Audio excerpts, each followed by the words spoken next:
பெரியவா சரணம். பெரியவா வானொலியின் மாலை நிகழ்ச்சிகள் ஆரம்பமாகின்றன. இன்றைய எமது நிகழ்ச்சிகள் நித்திய குரு பாதுகா பூஜா, ஸ்ரீ ரா கணபதி அவர்கள் எழுதிய புத்தகத்தின் ஒளிவடிவம், ஆன்மீக உரை, மகா பெரியவா மகிமை, உபன்யாசம். பெரியவா சரணம். பெரியவா சரணம். அடுத்த நிகழ்ச்சி நித்திய குரு பாதுகா பூஜை. शुक्लां भरदरं विष्णुं शशिवर्णं चतुर्भुजं प्रसन्नवदनं ध्यायेत् सर्वविघ्नोपशान्तये। ममोपात्त समस्त दुरितक्षयद्वारा श्री परमेश्वर प्रीत्यर्थं गुरुप्रसाद सिद्ध्यर्थं गुरुप्रीत्यर्थं गुरुपादपूजाम् अद्य करिष्ये। गुरुर्ब्रह्मा गुरुर्विष्णुर्गुरुर्देवो महेश्वरः गुरुः साक्षात् परब्रह्म तस्मै श्रीगुरवे नमः। अपारकरुणासिन्धुं ज्ञानदं शान्तरूपिणं श्रीचन्द्रशेखरगुरुं प्रणमामि मुदान्वहम्। सदाशिवसमारम्भां शङ्कराचार्यमध्यमाम् अस्मदाचार्यपर्यन्तां वन्दे गुरुपरम्पराम्. எல்லோரும் குருவை பெரிவாளை தியானம் பண்ணிண்டு அர்ச்சனை பண்ணுவோம். அஷ்டோத்திரம். பெரியவா அஷ்டோத்திரம் பல அஷ்டோத்திரங்கள் இருக்கு. அதுல எளிமையா சுலபமா எது இருக்கோ அதை நான் இப்ப சொல்றேன். எல்லோரும் இதை கேட்டுண்டே திருப்பி சொல்ல முடிஞ்சுவா சொல்லி சொல்லி பெரிவாளுக்கு பாதத்துல ஒவ்வொரு புஷ்பத்தை அர்ச்சனை பண்ணலாம். ओम श्री कांची कामकोटि पीठाधीश्वराय नमः. श्रीमत् चंद्रशेखरेन्द्र सरस्वती गुरुभ्यो नमः. संन्यासाश्रम शिखराय नमः. काषाय दंडधारिणे नमः. सर्वपीठापहारिणे नमः. स्वामिनाथ गुरवे नमः. करुणासागराय नमः. जगदाकर्षण शक्तिमते नमः. सर्वचराचर हृदयस्थाय नमः. ओम भक्त परिपालक श्रेष्ठाय नमः. धर्म परिपालकाय नमः. श्री जयेन्द्र सरस्वत्याचार्याय नमः. श्री विजयेन्द्र सरस्वती पूजिताय नमः. शिवशक्ति स्वरूपाय नमः. भक्ताभीष्ट प्रदायकाय नमः. ब्रह्मण्य पोषकाय नमः. ब्रह्म विष्णु शिवैक्य स्वरूपाय नमः. कांची क्षेत्रवासाय नमः. कैलाश शिखरवासाय नमः. स्वधर्म परिपोषकाय नमः. चातुर्वर्ण संरक्षकाय नमः. लोकरक्षण संकल्पाय नमः. ओम ब्रह्मनिष्ठापराय नमः. सर्वपापहराय नमः. धर्मरक्षक संतुष्टाय नमः. भक्तार्पितधन स्वीकर्त्रे नमः. सर्वोपनिषत् सारज्ञाय नमः. सर्वशास्त्रगम्याय नमः. सर्वलोक पितामहाय नमः. भक्ताभीष्ट प्रदायकाय नमः. ब्रह्मण्य पोषकाय नमः. नानाविध पुष्पार्चितपताय नमः. रुद्राक्ष क्रीडधारिणे नमः. भस्मोद्दोलित विग्रहाय नमः. सर्वज्ञाय नमः. सर्वचराचर व्यापकाय नमः. अनेक शिष्य परिपालकाय नमः. मनश्चाञ्चल्य निवर्तकाय नमः. अभयहस्ताय नमः. भयापहाय नमः. यज्ञपुरुषाय नमः. यज्ञानुष्ठान रुचिप्रदाय नमः. यज्ञसम्पन्नाय नमः. यज्ञसहायकाय नमः. यज्ञफलदाय नमः. यज्ञप्रियाय नमः. उपमानरहिताय नमः. स्फटिक तुलसी रुद्राक्ष हारधारिणे नमः. चातुर्वर्ण समदृष्टये नमः. ऋग्यजुस्साम अथर्वणादि चतुर्वेद संरक्षकाय नमः. दक्षिणामूर्तिस्वरूपाय नमः जाग्रत् स्वप्न सुषुप्ति अवस्थातीताय नमः कोटिसूर्यतुल्यतेजोमय शरीराय नमः साधुसङ्गसंरक्षकाय नमः अश्वगज गोपूजा निर्वर्तकाय नमः गुरुपादुकपूजातुरन्तराय नमः कनकाभिषिक्ताय नमः स्वर्णबिल्वदलपूजिताय नमः सर्वजीवमोक्षदाय नमः मूकवाक्ताननिपुणाय नमः नेत्रदीक्षादानाय नमः द्वादशलिङ्गस्थापकाय नमः गानरसप्रियाय नमः ब्रह्मज्ञानोपदेशकाय नमः सकलकलासिद्धिताय नमः चातुर्वर्ण्यपूजिताय नमः अनेकभाषासम्भाषण कोविताय नमः अष्टसिद्धिप्रदायकाय नमः ओम श्री शारदामठसुस्थिताय नमः नित्यान्नदानसुप्रीताय नमः प्रार्थनामात्रसुलभाय नमः पादयात्राप्रियाय नमः नानाविधमतपण्डिताय नमः श्रुतिस्मृतिपुराणज्ञाय नमः देवयक्षकिन्नरकिंपुरुषपूज्याय नमः श्रवणानन्दकरकीर्तये नमः दर्शनानन्दाय नमः अद्वैतानन्दभरिताय नमः अव्याजकरुणामूर्तये नमः शैव वैष्णवादिमान्याय नमः श्रीशङ्कराचार्याय नमः दण्डकमण्डलोहस्ताय नमः वीणामृदङ्गसकलवाद्यनाथस्वरूपाय नमः रामकथारसिकाय नमः वेदवेदाङ्ग आगमादिसकलकलासतस्प्रवर्तकाय नमः हृदयगुहाशयाय नमः शतरुद्रीयवर्णितस्वरूपाय नमः केदारेश्वरनाथाय नमः अविद्यानाशकाय नमः निष्कामकर्मोपदेशकाय नमः लघुभक्तिमार्गोपदेशकाय नमः लिङ्गस्वरूपाय नमः सालग्रामसूक्ष्मस्वरूपाय नमः कालड्यां शङ्करकीर्तिस्तम्भनिर्माणकर्त्रे नमः जितेन्द्रियाय नमः शरणागतवत्सलाय नमः श्रीशैलशिखरवासाय नमः डमरुकनादविनोदाय नमः वृषभारूढाय नमः दुर्मदनाशकाय नमः आभिचारिकदोषहर्त्रे नमः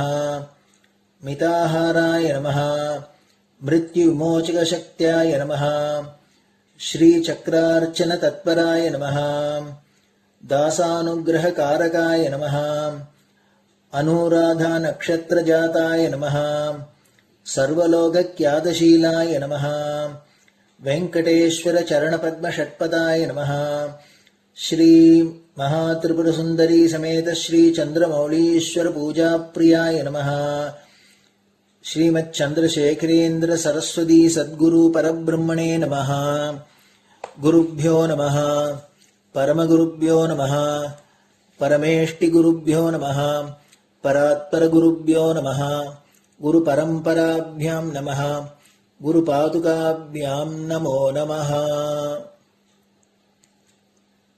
அடுத்தது ஊதுபத்தி இருந்தா அதை காமிச்சு தூபம், நெய் தீபம் இருந்தா காமிச்சு அதை நெய் தீபம் தீபம் காமிச்சுட்டு நைவேத்தியம் வெத்தலைப்பாக்கு பழம் இதுலேருந்து ஆரம்பிச்சு அவளுக்கு எது சௌரியமோ அதுபடி நைவேத்தியம் பண்ணலாம். அதுக்கு அடுத்தது கற்பூர ஹாரத்தி பண்ணி எல்லோரும் பிரதட்சிண நமஸ்காரம் பண்ணி பெரியவாள்கிட்ட பிரார்த்தனை பண்ணிண்டு எல்லோரும் க்ஷேமமா இருக்கணும், லோகம் பரம மங்களமா சௌக்கியமா இருக்கணும், எல்லோரும் வியாதி வெக்க இல்லாத ஆயுராரோக்கிய ஐஸ்வர்யத்தோட சாந்தம் அமைதியோட ஞான வைராக்கியத்தோட எல்லோரும் நல்லவர்களாயிருந்து நன்மையை அடையணும்னு பிரார்த்தனை பண்ணி இந்த பூஜையை தினம் செய்யலாம். குரு பிரம்மா குருர் விஷ்ணுர் குருர் தேவோ மகேஸ்வரः குரு சாட்சாத் பரபிரம்ம தஸ்மை ஸ்ரீ குரவே நமஹ. அபார கருணா சிந்தும் ஞானதம் சாந்தரூபிணம் ஸ்ரீ சந்திரசேகர குரும் பிரணமாமி முதான்வகம். சதாசிவசமாரம்பாம் சங்கராச்சாரிய மத்யமாம் அஸ்மதாச்சாரிய பர்யந்தாம் வந்தே குரு பரம்பராம். குரு பாத பூஜை நிறைவடைஞ்சது. பெரியவா சரணம். பெரியவா சரணம். பெரியவா வானொலியில் நேயர்கள் அடுத்து கேட்க இருப்பது ஸ்ரீ ரா கணபதி அவர்கள் எழுதிய புத்தகத்தின் ஒளி வடிவம். அளிப்பவர் ஸ்ரீமதி உமா சங்கர் அவர்கள். தேனினும் இனிய சொல்லான் தீச்சுடர் மேனி கொண்டான் ஊனுயிர்க்குயிரதான ஒன்றினைக் கலந்து நின்றான் ஏனினிக் கவலை நெஞ்சே இன்றுனக் அருள் செய்தான் இஞ்ஞானவான் காமகோட்டி நாதனை நம்புவோமே. ஜெய ஜெய சங்கர ஹரஹர சங்கர. மகா பெரியவாளின் உபன்யாசங்களை ரா கணபதி அண்ணா தெய்வத்தின் குரல் என்ற பெயரில் 7 பாகங்களாக தொகுத்து நமக்கு அளித்ததின் முதல் பாகத்தின் அடுத்த பகுதி. முக்திக்கு முந்தைய நிலையில் பக்தி. ஒரு தகப்பனார் இருக்கிறார். தம் பெண்ணுக்கு நல்ல வரனாக பார்த்து கல்யாணம் செய்ய வேண்டும் என்று அலைகிறார். வரன் கிடைக்கிறான். கல்யாணம் நிச்சயமாகிறது. கல்யாணமானவுடன் பெண்ணை மாப்பிள்ளை அழைத்து கொண்டு போய்விடப் போகிறான். கன்னிகாதானம் செய்கிற போது தகப்பனாரின் மனசு எப்படி இருக்கும்? பெண்ணுக்கு நல்ல வரன் கிடைத்ததே என்ற சந்தோஷம் ஒரு பக்கம் இருக்கத்தான் செய்யும். ஆனால் அதை அமுக்கி விடுகிற மாதிரி இத்தனை காலம் வளர்த்த பெண் நம்மை விட்டு போகிறாளே என்ற துக்கம்தான் அதிகமாக இருக்கும். இவரேதான் வரன் பார்த்தார். தேடி தேடி பார்த்தார். கடன் கிடன் வாங்கி மனசார செலவழித்து கல்யாணமும் செய்கிறார். ஆனாலும் கன்னிகாதான சமயத்தில் அவருடைய மனசை முறுக்கி பிழிகிற மாதிரி இருக்கிறது. கண்ணில் ஜலம் கூட வந்துவிடும் போல இருக்கிறது. முக்தி நிலையை அடைய அருகதை பெற்ற சாதனைகளை முமுட்சு என்பார்கள். இடையறாத பக்தி செலுத்தி செலுத்தி ஒருவன் இந்த அருகதையை பெற்று விடுகிறான். அவனுக்கு முக்தி கிடைக்கிற சமயம் கைக்கு எட்டினார் போல் வந்து விடுகிறது. அப்போது அவன் ஒரு தர்ம சங்கடமான நிலையில் இருக்கிறான். கன்னிகாதானம் செய்து தருகிற தகப்பனாரின் மனநிலை மாதிரிதான் இவனுக்கும் இருக்கிறது. தகப்பனாரே வரன் தேடி அலைந்த மாதிரி இவனேதான் முக்திக்காக பெரிய பிரயாசை செய்து பக்தி மார்க்கத்தில் எல்லா அனுஷ்டானமும் செய்தான். அதனால் மனசு பூரணமாக சுத்தமாகி பரமாத்மாவில் 2 கரைகிற நிலை வந்துவிட்டது. கரைந்த பின் பகவானும் இல்லை, பக்தியும் இல்லை. மணப்பெண்ணை வரனுக்கு கொடுக்கிற தகப்பனாருக்கு அழுகை வருகிற மாதிரி மணப்பெண்ணை பரமாத்மாவுக்கு தத்தம் செய்கிற முமுட்சுவுக்கும் பெரிய துக்கம் உண்டாகிறது. இந்த துக்கத்தை ஸ்லோகத்தில் வெளியிடுகிறார் ஒரு கவி. பஸ்மோத்தூளன பத்ரமஸ்து பவதே என்று ஆரம்பமாகும் ஸ்லோகம் அது. பரமேஸ்வரன் என் பக்தியில் மகிழ்ந்து என்னை மோட்சத்தில் சேர்க்க இருக்கிறான். இனிமேல் நான் விபூதி பூசிக்கொண்டும் ருத்ராட்சம் போட்டுக்கொண்டும் பூஜை ஜபம் முதலிய படிகளில் ஏறி போக வேண்டியதில்லை. ஏ விபூதியே, போய் வா, உனக்கு க்ஷேமம் உண்டாகட்டும். சுபமான ருத்ராட்ச மாலையே, உனக்கும் பிரியாவிடை கொடுக்கிறேன். ஹா பக்தி மார்க்க படிக்கட்டுகளே, உங்களையும் விட்டு பிரிகிறேன். எனக்கு பக்தி பகவத் குணானுபவம் என்கிற ஆனந்த பிரபஞ்சத்தையே தந்த உங்களை எல்லாம் சிதைத்து போடுகிற மோட்சம் என்கிற மகா மோகத்தில் தோய்ந்து போகிறேன் என்கிறார். மோகத்தை போக்குவதுதான் மோட்சம். ஆனால் பக்தி இன்பத்தையும் அதற்கான சாமக்கிரியைகளையும் கைவிட்டுவிட்டு மோட்சம் பெற வேண்டும் என்கிற போது இந்த பரம பக்தருக்கு மோட்சமே மோகமாக தோன்றுகிறது. இதேபோல் கிருஷ்ண கர்ணாமிர்தத்திலும் ஒரு ஸ்லோகம் இருக்கிறது. பக்தி முற்ற முற்ற கருமம் நசிக்கிறதை பற்றிய இந்த ஸ்லோகம். சந்தியாவந்தன பத்ரமஸ்து பவதே என்று ஆரம்பிக்கும் அது. கிருஷ்ண பக்தி அதிகமாக ஆக லீலா சுகரால் சந்தியாவந்தனம், பித்ரு தர்ப்பணம் ஆகிய கர்மானுஷ்டங்களை கூட செய்ய முடியவில்லை. அவற்றிடமிருந்து பிரியா விடை பெறுகிறார். முதல் நிலையில் அவரவருக்கான கர்மத்தை சாஸ்திர பிரகாரம் இது வேண்டுமா வேண்டாமா என்று எதிர்கேள்வி கேட்காமல் அனுஷ்டிக்க வேண்டும். இதனால் மனத்தில் விருப்பு வெறுப்பு குறைகிறது, சித்த சுத்தி ஏற்படுகிறது. அழுக்கு நீங்க நீங்க மனசு ஈஸ்வரனிடம் அதிகமாக ஈடுபட்டு ஒருமுகமாக தொடங்குகிறது. இதுதான் பக்தி. இரண்டாம் நிலை. பக்தி முற்றும் போது ஞானம் சித்திக்கிறது. இது இறுதி நிலை. கர்மத்தையோ பக்தியையோ நாமாக விட வேண்டியதில்லை.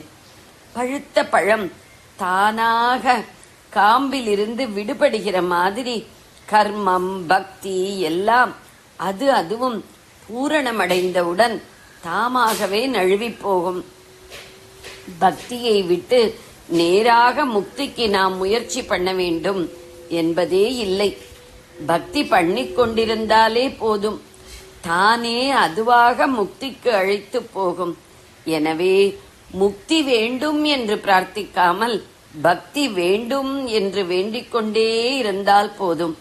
கோபாலகிருஷ்ண பாரதியார் சொன்னபடி பக்தி பண்ணிக் கொண்டிருந்தால் முக்தி பெறலாமே. ஜெய ஜெய சங்கர, ஹரஹர சங்கர. பெரியவா சரணம். இந்நிகழ்ச்சியின் அடுத்த பகுதி நாளை மாலை இதே நேரத்தில் ஒளிபரப்பாகும். பெரியவா சரணம். பெரியவா சரணம்.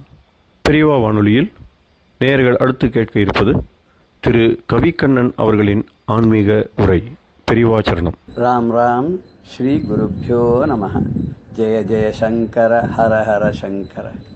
பெரியவா வானொலி நேயர்கள் அனைவருக்கும், மகா பெரியவாவுடைய பக்தர்கள் அனைவருக்கும் அடியேன் கவிக்கண்ணனின் அன்பு கலந்த நல்வாழ்த்துக்கள். மதி கெட்டரவாடி மயங்கி அறகதி கெட்டு அவமே கெடவோ கடவேன் நதி புத்திர ஞான சுகாதிப அத்திதி புத்திரர் வீறு அடு சேவகனே. நதி புத்திர அப்படின்னார். கங்கையில பிறந்தவன் 6 கமலத்தினால நதி புத்திரர் சொன்னார். ஞான சுக அதிப அப்படின்னார். மெய்ஞானத்தினால நாம் அடையக்கூடிய பேரின்பத்துக்கெல்லாம் இவன் தான் தலைவன், அதிபன். இவன் தான் தரணும். மெய் ஞானத்தையும் தரணும், அந்த ஞானத்தினால இன்பத்தையும் அவன் தான் தரணும். இப்ப ஞானம் அப்படின்னு கேட்டது ஞானம் வந்துடுதுன்னு வச்சுங்க. ஞானம் மாத்திரம் வந்தா பிரச்சனை, அதோட பலனை வேணும். எதையும் ஒரு குரு மூலமாக நம்ம தெரிந்து கொண்டு அந்த ஞானத்தை இவனே நமக்கு அளிக்கிறான். அதனால வரக்கூடிய இன்பத்தையும் நமக்கு கொடுத்து அந்த இன்பத்துக்கு தலைவனாக இருந்து கொண்டு நமக்கு புரியும் பண்ணி நம்ம அனுபவிக்கும்படியா பண்றான். ஞான சுக அதிபன். அந்த இன்பம் அவன் நினைச்சாதான் தர முடியும், இல்லைன்னா கிடைக்காது. அத்திதி புத்திரர், அத்திதி புத்திரன் இருக்கணும். அந்த திதி புத்திரர்கள், திதி தைத்தியர்கள் சொல்லுவாங்க. தைத்தியர்கள் சொல்லக்கூடிய அசுரர்கள் அப்படின்றது இந்த அர்த்தம் எடுத்துக்கணும். திதிங்கிற தக்ஷனுடைய 12 பெண்கள்லாம் அவ்வளவு அதிதி திதி எல்லாம் 12 பேரையும் காசியபர் தான் கல்யாணம் பண்ணிட்டார் அப்படிங்கிற. ஆதித்யக்கு பிறந்த குழந்தை எல்லாம் ஆதித்யர்கள் அப்படின்னு சொல்ற, திதிக்கு பிறந்த குழந்தை எல்லாம் தைத்தியர்கள் சொல்றான். சரி, இப்படி அவருக்கு காசியபருக்கு நிறைய குழந்தைகள்லாம் இருந்திருக்கா. அதுல ஆதித்யர்களை தவிர, தேவர்களை தவிர மிச்சம் எல்லாருமே கொஞ்சம் அசுரத்தனமா தான் அவ இருந்திருக்கா. இப்படி தைத்தியர்கள் என்று சொல்லக்கூடிய அந்த காசியபருக்கு திதியிடம் பிறந்தவர்கள் பிதா ஒருவர் தான். அதனால குழந்தைகளுக்கு குணங்கள் மாறுபட்டு அம்மாவுடைய காரணத்தினால அவளெல்லாம் இவ அழிச்சுட்டாராம். அந்த அத்திதி புத்திர அவருடைய வீடு அடு சேவகன். சேவகன்னாக்க இந்த இடத்துல பெரிய வீரன் அப்படின்னு அர்த்தம், போர் வீரன் மாதிரி அவன். அவளுடைய வீடு அடு அப்படின்னு வரும்போது அவளுடைய கர்வத்தை எல்லாம் அடக்கினான். அவ ரொம்ப நம்ம வர வாங்கிட்டான். அசுரர்களுக்கு எப்பவுமே ஒரு என்னன்னாக்க விடாமுயற்சி தான் வாழ்க்கை, வேற ஒண்ணும் கிடையாது. எதையும் ஒரு பர்சிவரன்ஸ், அடங்க தீருவேன், அது என்ன ஆனாலும் அவன் தலையை அறுத்து தபஸ் பண்ணுவான். ஒருத்தன் முள்ளு மேலேயே நின்று தபஸ் பண்ணுவான், ஒருத்தன் அக்னி மேல நின்று தபஸ் பண்ணுவான், அன்ன ஆகாரம் இல்லாத தபஸ் பண்ணுவான். பட் அவளுக்கு மொத்தம் என்ன லட்சியம் தான் முக்கியம். என்ன அல்டிமேட்டோ அதை அடையிற வரைக்கும் அவன் விடுறது கிடையாது. நடுவில் ஏதாவது சின்ன சின்ன ஸ்டெப்ஸ் ஏதாவது கிடைச்சோன்னா அதுக்கு அவன் நின்று போயிட மாட்டான். பட் நம்ம பார்த்துருவோம், நிறைய ரொம்ப பேர் பார்க்கலாம் தபஸ் பண்ணுவா சித்தர்கள். அவளுக்கு ஏதோ ஃபர்ஸ்ட் ஸ்டேஜ்ல ஏதோ கிடைச்சிருக்கோன்னா அதை விட்டுட்டு அவ போயிடும், அது போறன்னு போயிடுறான்.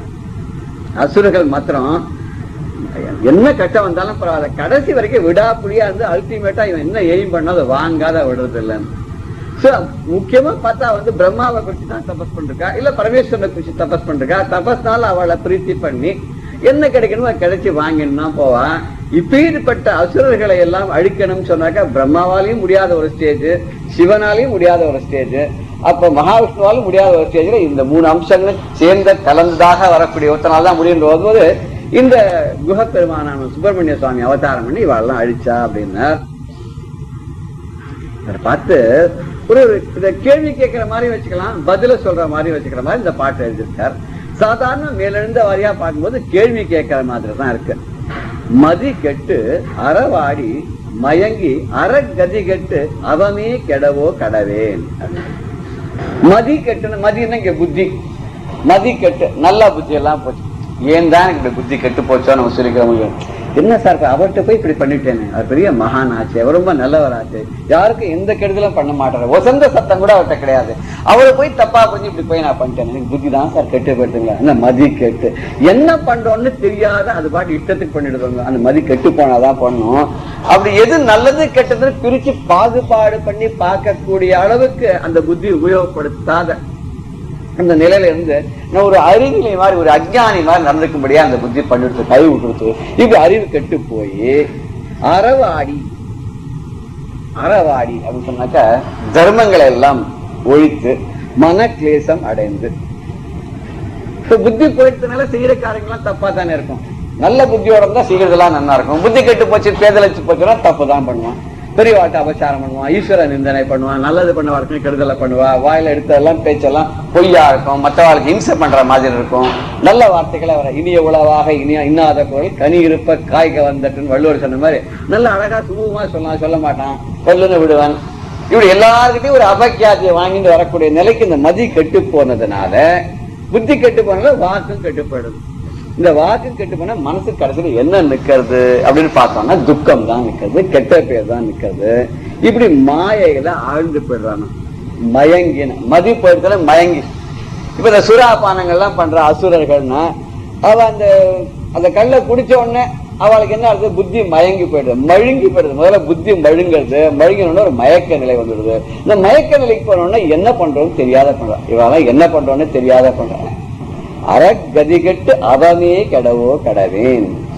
அறகதி கட்டணும், தர்ம வழியெல்லாம் விட்டுட்டு, நல்ல வழியெல்லாம் நமக்கு இருக்கு, இத்தனை விட்டுட்டு அவமே கெடவோ கடவுள். இந்த மாயில பாட்டுல கெட்ட பேர்கள்லாம் நல்ல பேரெல்லாம் இழந்துட்டு இப்படி நான் துக்கப்பட்டு திரியணுமா, வேற கத்தியே இல்லாத நான் அலையணுமா, இப்படி அலையணும் அப்படின்றதுதான் எனக்கு விதிச்சிருக்கா அப்படின்னு கேட்கிற மாதிரி இந்த இதை எடுத்துக்கலாம்.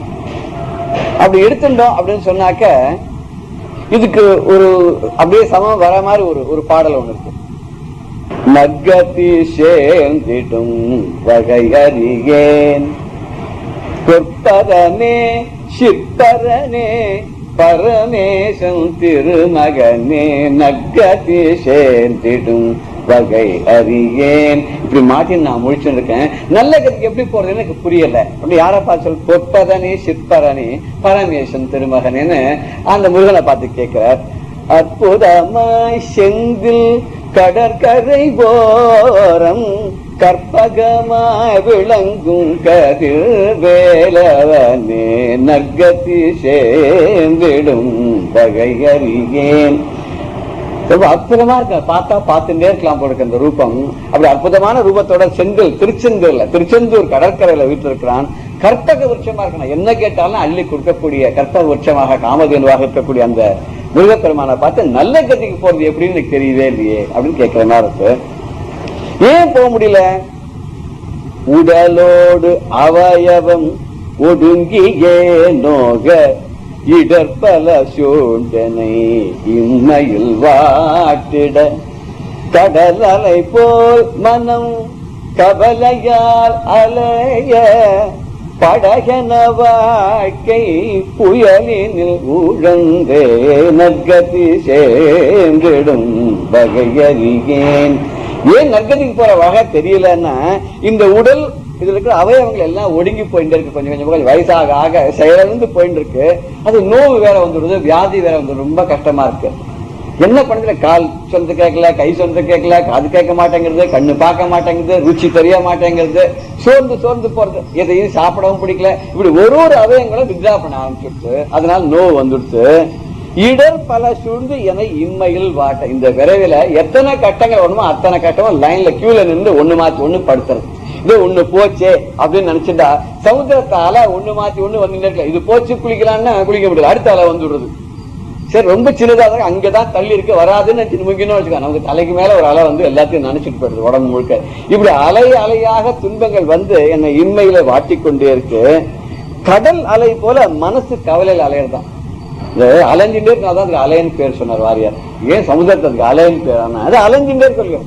இது அலையிற மாதிரிதான் மனசு அலையத்தான். மனசு எப்படி அலையறதுனா கவலையினால அலையத்தான். ஒண்ணு மாதிரி எப்பதான் இதுல இருந்து விடுதலையோ, எப்பதான் எனக்கு மோட்சமோ, நான் எப்ப இதுல இருந்து வெளியில வந்து நான் சந்தோஷமா இருக்க போறேன், கடவுளுடன் எப்ப என்ன காப்பாற்ற போறேன் இப்படி சொல்லிக்க தெரியலன்னு படகன வாழ்க்கை புயலில் உழன்றேனர். இந்த படகு ஒரு புயல்ல மாட்டிட்டு எப்படி தத்தளிக்குமோ, இந்த வாழ்க்கைங்கிற புயல்ல மாட்டிட்டு இந்த படகை போல நானும் தத்தளிச்சுட்டே இருக்கேன். எனக்கு எப்படி வெளியில வருதுன்னு தெரியவே இல்லை.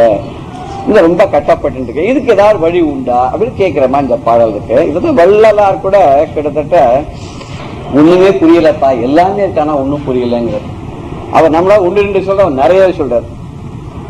மருந்தறியேன், மணி அறியேன், மந்திரம் ஒன்றறியேன், மதி அறியேன், விதி அறியேன், வாழ்க்கை நிலை அறியேன், திருந்தறியேன், திரு அருளில் செயல் அறியேன், அறந்தான் செய்தறியேன், மனமடங்கும் திறத்தினில் ஓரிடத்தே இருந்தறியேன், அறிந்தோரை ஏத்திடவும் அறியேன், எந்தை பிரான் மணிமன்றம் எய்த அறிவேனோ, இருந்த திசை சொல அறியேன், எங்கனம் நான் புகுவேன், யாக்குரைப்பேன் என் செய்வேன், ஏதும் அறிந்திலனே, எங்கனும் நான் புகுவேன், யாக்குரைப்பேன் என் செய்வேன்,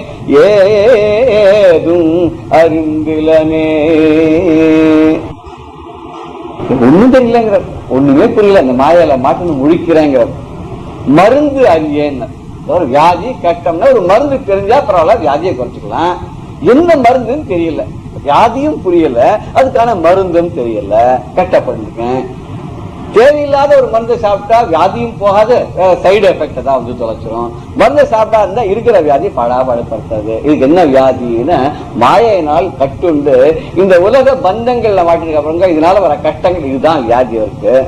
சரி, மருந்து அறியேன், மருந்து போய் வெளியில வாங்கிக்கலாம். வியாட்டினா மணி அறியேன், மணின்னு என்றால் செல்வம்னு எடுக்கலாம், ரத்தனங்கள் மணி அர்த்தம். உள்ள போய் காசு கொடுத்து வாங்கலாமா அதுவும் தெரியாது. மணி மந்திரம் ஔஷதம் சொல்றோம் இல்லையா, இந்த மூணும் தானே வேணும். சாதாரண ஒரு வியாதி குணமாகனால பெரியவா எல்லாம் சொல்றாங்கன்னா ஒரு நல்ல டாக்டர்கிட்ட போகணும். அந்த டாக்டர் இது என்ன வியாதி, இதுக்கு மூலம் என்னன்னு கண்டுபிடிக்கணும். நோய் நாடி, நோய் முதல் நாடி, அதன் வாய் நாடி வாய்ப்ப செயல் வள்ளுவர். முதல்ல என்ன நோயினை கண்டுபிடிக்கணும், அதுக்கு என்ன காரணம்னு கண்டுபிடிக்கணும். அது வந்து மூணு விதமா கியூர் பண்ணலாம். ஃபர்ஸ்ட் அதை அரெஸ்ட் பண்ணமா இருக்கிற வியாதியை, அப்புறம் அதை எராடிகேட் பண்ணமா, அதுக்கு பின்னாடி வராத ப்ரிவென்ட் பண்ணுவான். இந்த மூணும் பண்றவர் தான் வைத்தியன். நல்ல வைத்தியன் என்ன பண்ண, ஃபர்ஸ்ட் தான் டயக்னோஸ் பண்ணுவார். அவர் எப்ப டயக்னோஸ் பண்ணிட்டாரோ அப்பவே பாதி வியாதி குறைஞ்ச மாதிரி தான். அதனால இவருக்கு வியாதிக்கு மருந்துன்னு தெரியல, இதுக்கு வேண்டிய செலவு பண்றதுக்கு பைசாவும் இல்ல. மந்திரம் ஒன்றறியன், ஏதோ தபஸ் பண்ணா மந்திரம் சொல்லலாம், அந்த ஜபத்தை பண்ணலாம். சில பேர் நீங்க விபூதி அது ஒரு சின்ன சக்கரம் ஒண்ணு போட்டு அதுல ஒரு அது வைப்ரேட் பண்ணி அதை கொடுத்து அதை விட்டுனா அவளுக்கு சரி ஆயிடுது. அந்த மந்திரத்தினுடைய சக்தி அதுல இருக்கு, அந்த விபூதியோட மகிமையும் இருக்கு. அப்படித்தானே ஞானசம்பந்தர் ராஜா பாண்டிய ராஜாவுடைய வியாதியை உடம்பு முழுக்க எரிச்சல் வந்துடுச்சு, சமணர்கள் ஏவி விட்ட பூதத்தினால. அது எப்படி இந்த மந்திரமாவது நீர் அப்படி சொல்லி ஒரு பதிகத்தை பண்ண திருநீற்று பதிகம் பாடினார். அதை தடவினால் சரியா போயிடுச்சு. இப்ப நம்ம கூட சொல்றோம், சார் இந்த விபூதி தான் சார் போட்டுனேன் நேற்றிலேன்னு பாருங்க 2 டப்பா காலியா இருக்கு, அரிப்பு முத்திரம் போலங்கலாம். ஏன்னா அந்த மந்திரமாவது நீர் அவர் சொன்னதுக்கு நம்ம சொல்றதுக்கு வித்தியாசம் இருக்கே. அவர் நம்பிக்கையோட அது ஒரு மந்திரமா சொன்னார், நம்ம டெஸ்ட் பண்றதுக்காக சொல்றோம். இந்த ராமனுடைய கதையில கூட நம்ம வேடிக்கையா சொல்றாரு, எந்த புராணத்துல இருக்குன்னு தெரியல. ராமர் என்ன பண்ணாரா, ராவண சம்ஹாரம் ஆயிடுத்து எல்லாம் முடிச்சுட்டு திருப்பி ராமேஸ்வரத்துக்கு வந்துட்டார். சீதையோட அப்படி உட்கார்ந்து இருக்காரு. சீதை அப்படி பார்த்துட்டு இருக்கா எல்லாத்தையும். இந்த மணல்ல லிங்கம் பண்ணணும், அதுக்குள்ள ஆஞ்சநேயர் போய் ஒரு லிங்கத்தை கொண்டு வரதுக்காக போயிருக்கார். அந்த சமயம் ஒரு தோழித்து இந்த பசங்கன்னா எப்படி இது சேத்து பந்தனம் பண்ணா அப்படின்னு கேட்டார். ஜாம்பவான் சொன்னார், எல்லாம் உங்க பேரை சொல்லி ராமான்னு ஒரு கல்லு மேல எழுதி போட்டோம், எல்லா கல்லும் முதந்தது, அப்படியே அது மேல பாலத்தை கட்டின்னு போயிட்டோம்னா, ஓஹோ நம்ம நாமத்துக்கு இவ்வளவு நன்மை இருக்கு, ஒரு நல்ல இவ்வளவு மகிமை இருக்கு போல் இருக்கு, கொஞ்சம் டெஸ்ட் பண்ணி பாக்கலாமே அப்படின்னு நினைச்சுட்டாராம். இவர் உட்காந்து ஒரு கல்லா எடுத்து ராமான்னு எழுதி போட்டாராம். போட்டோம்னா ஒரு கல்லும் சமுதிரத்துக்குள்ள மூழ்கி போயிட்டான். ரொம்ப வருத்தமா போயிட்டான். அடடா, இந்த பசங்க எல்லாம் போட்டாங்க, எல்லாம் முதந்து இவ்வளவு பெரிய பாலம், இத்தனை வானர சேனைகள்ல நாங்க எல்லாரும் போய் சண்டை போட்டு ராவண சம்ஹாரம் பண்ணிட்டு வந்தாச்சு. இதுல நான் போட சின்ன கல்லெல்லாம் முதக்குது, பெரிய கல்லெல்லாம் முதந்து சின்ன கல்லாம் உள்ள போயிடுச்சேன். ரொம்ப வருத்தமா அது கணத்துல கவிஷ்ணு உட்காந்துறான். உடனே சுக்ரீவன் பார்த்தான், இது இப்படி விசனமா ராம இருக்காரு, எல்லா கஷ்டமும் முடிஞ்சு போனப்பறம் ஏன் கவலையா இருக்கா போயினா யாருக்கும் கேட்கறதுக்கு பயமா. கடைசியா ஜாம்பவான் தான் போய், சுவாமி என்ன திடீர்னு உங்களுக்கு ஒரு சோகத்துக்கு காரணம் என்ன? ஒண்ணும் இல்ல, எல்லாரும் சொன்னேன்னு சொல்லி நான் இந்த கல்லெல்லாம் ராமான்னு எழுதி போட்டேன், ஆனா எல்லா கல்லும் தண்ணிக்குள்ள போயிடுத்தேன். உடனே ஜாம்பவான் சொன்னாராம், நாங்க போட்ட கல்லுக்கும் நீ போடுற கல்லுக்கும் வித்தியாசம் இருக்கு. என்னன்னு, நாங்க பரமசத்தியமா நம்பினோம், இந்த ராமநாமத்தை எழுதி அந்த கல்லுல அதை ஜெபி தண்ணிக்குள்ள போட்டோம்னா நினைச்ச காரியம் நடக்குது, முதக்கணும்னு நினைச்சோம், முதல்ல நீ இப்படி நடந்துதானே டெஸ்ட் பண்றதுக்காக போட்ட, அதனால உள்ள போயிருக்கு. அந்த நம்பிக்கை உனக்கு இருந்திருந்துதான், இது ஆப்டால் நம்ம பேர் தானே, நம்ம பேருக்கு இவ்வளவா அப்படின்னு நீ சந்தேகத்தோட போட்ட, அதான் உள்ள போயிடுச்சு. ரொம்ப அழகா ஒரு கதை சொல்லுவா. இது எதுக்குன்னு தாத்பரியம் நம்பிக்கை வேணும். ஈஸ்வரனா இருந்தா கூட நம்பிக்கை இருந்தாதான். ஆனா ஒரு ஆழ்வார் சொல்லிருக்கார், கருடன் இவன் நினைச்ச வேகத்துக்கு போக மாட்டான்னு சொல்லித்தான். அங்க யானை கட்டப்பட்டு இருக்கட்டா ஆயிரக்கணக்கான வருஷங்களா கட்டப்பட்டு, பட்டத்தில் சொல்ற மாதிரி ஆயிரக்கணக்கான வருஷங்களா கட்டப்பட்டு முதல்ல பிடிச்சு இழுத்துருக்கான். ஏன் முதல்ல இழுத்துன்னு ஒருத்தர் சொன்னார், பகவானை பிடிக்கிறத விட பகவத் பக்தால பிடிச்சதா காரியம் சீக்கிரம் நடக்கும்னு நினைச்சுதான் முதல்ல. அதனாலதான் பகவத் பக்தனான இந்த கஜேந்திரனை பிடிச்சுன்னு காப்பாத்துறதுக்கு வரணும். இவர் பார்த்தா இத்தனை வருஷமா கட்டப்பட்டு, ஆனா இப்பதான் அது முதலேன்னு கூப்பிட்டு, முதலேன்னு கூப்பிட்டு வாரியார் சொல்வார், அது என்ன சொல்லிட்டான், காலை முதல்ல பிடிச்சுன்றதுக்கு முதல்லன்னு கட்டிட்டான். முதல்ல கட்டினோன்னு ஓடி வந்தாராம். மற்ற தெய்வங்கள்லாம் முதலேன்னு கூப்பிட்டதா வச்சுட்டா கூட நாம முதல் இல்லைன்னு அவாவா விலகிட்டாலும், ஈஸ்வர் நாட்டம், இந்தர் நாட்டம், பிரம்மாவாட்டம், அத்தனை பேரும் நம்ம கூப்பிடல, எதுக்கு வம்பு அப்படின்னு ஒதுக்கிட்டான். இவர் மட்டும் தான் முதலேன்னு தான் தான் நம்பிக்கையோட உடனே வந்தார். காப்பாற்றக்கூடிய சக்தி இருந்தது, காப்பாற்றக்கூடிய எண்ணம் வந்தது. வந்தார். அவர் வரும்போது நினைச்சாரா ஒரு நிமிஷம், இந்த கருடனை நம்பி போனா பிரயோஜனம் இல்லை, ரொம்ப ஸ்லோவா தான் போகும்னு சொல்லிட்டு என்ன பண்ணாராம், கருடன் இல்லாத தனியா வந்தாக்க இந்த யானை தன்னை ஒத்துக்குமோ ஒத்துக்காதோ, இவர் அங்க போய் நின்னாங்க, அந்த கஜேந்திரன் இவர் தான் விஷ்ணுவான் சந்தேகப்பட்டான பண்றது. அதுக்காக என்ன பண்ணாரா, கருடன் அக்கில வச்சுட்டு இவர் வேகமா வந்தார். இப்படி ஒரு ஆழ்வார் சொல்லியிருக்காரு. ரொம்ப ரசிக்கிறதுக்கு ரொம்ப நல்லா இருக்கு. பக்தனை காப்பாத்துறதுக்கு அவ்வளவு அவருக்கு வேகமா, கருடனை விட வேகமா வரணும்னு கருடன் அக்கில வச்சுட்டு வந்தார் அப்படின்னு சொல்லுவா. அப்போ அந்த அருள் பண்றதுக்கு அவருக்கு என்ன இருந்தது, பண்ணினார். அப்ப அவர் மேல இருந்தான் கஜேந்திரனுக்கு நம்பிக்கை இருந்தது, இவரை காப்பாற்ற முடியுன்ற நம்பிக்கை அவருக்கு இருந்தது. எல்லா நம்பிக்கையுமா இருந்தது. இவருக்கு மந்திரமும் தெரியலங்கிற ஏதாவது மந்திரத்தை சொல்லி அந்த மந்திரத்தை உச்சாரணம் பண்ணி, அதனால அந்த ஒரு சாமியை இந்த வைப்ரேஷன்னால அவர் இன்வோக் பண்ணி கூப்பிடலான்னு மந்திரம் தெரியலன்னார். சரி, ஏதாவது புத்தாத்திரமா ஏதாவது பண்றதுக்கு காரணம், அதுவும் இல்லை. சாமர்த்தியமா எதாவது பண்ணி காரியத்தை சாதிக்கலாம்னா அதுக்கும் முடியல. மதி அறியேன். சரி, இந்த விதியவா தெரிஞ்சுன்னா அதை வெல்ல முடியுமா? மதி இல்லை. விதியை வெல்லது வழி பார்க்கலாம், விதியும் தெரியல, என்ன நடக்க போறதுன்னு தெரியல, நடந்தது ஏன் நடந்ததுன்னு தெரியல, அப்படியே பிளாங்கா இருக்கு. வாழ்க்கை நிலை அறியேன். என்னுடைய வாழ்க்கையில நான் என்ன நிலையில இருக்கேன், என்ன ஸ்டேட்டஸ்ல இருக்கேன்னு புரியல.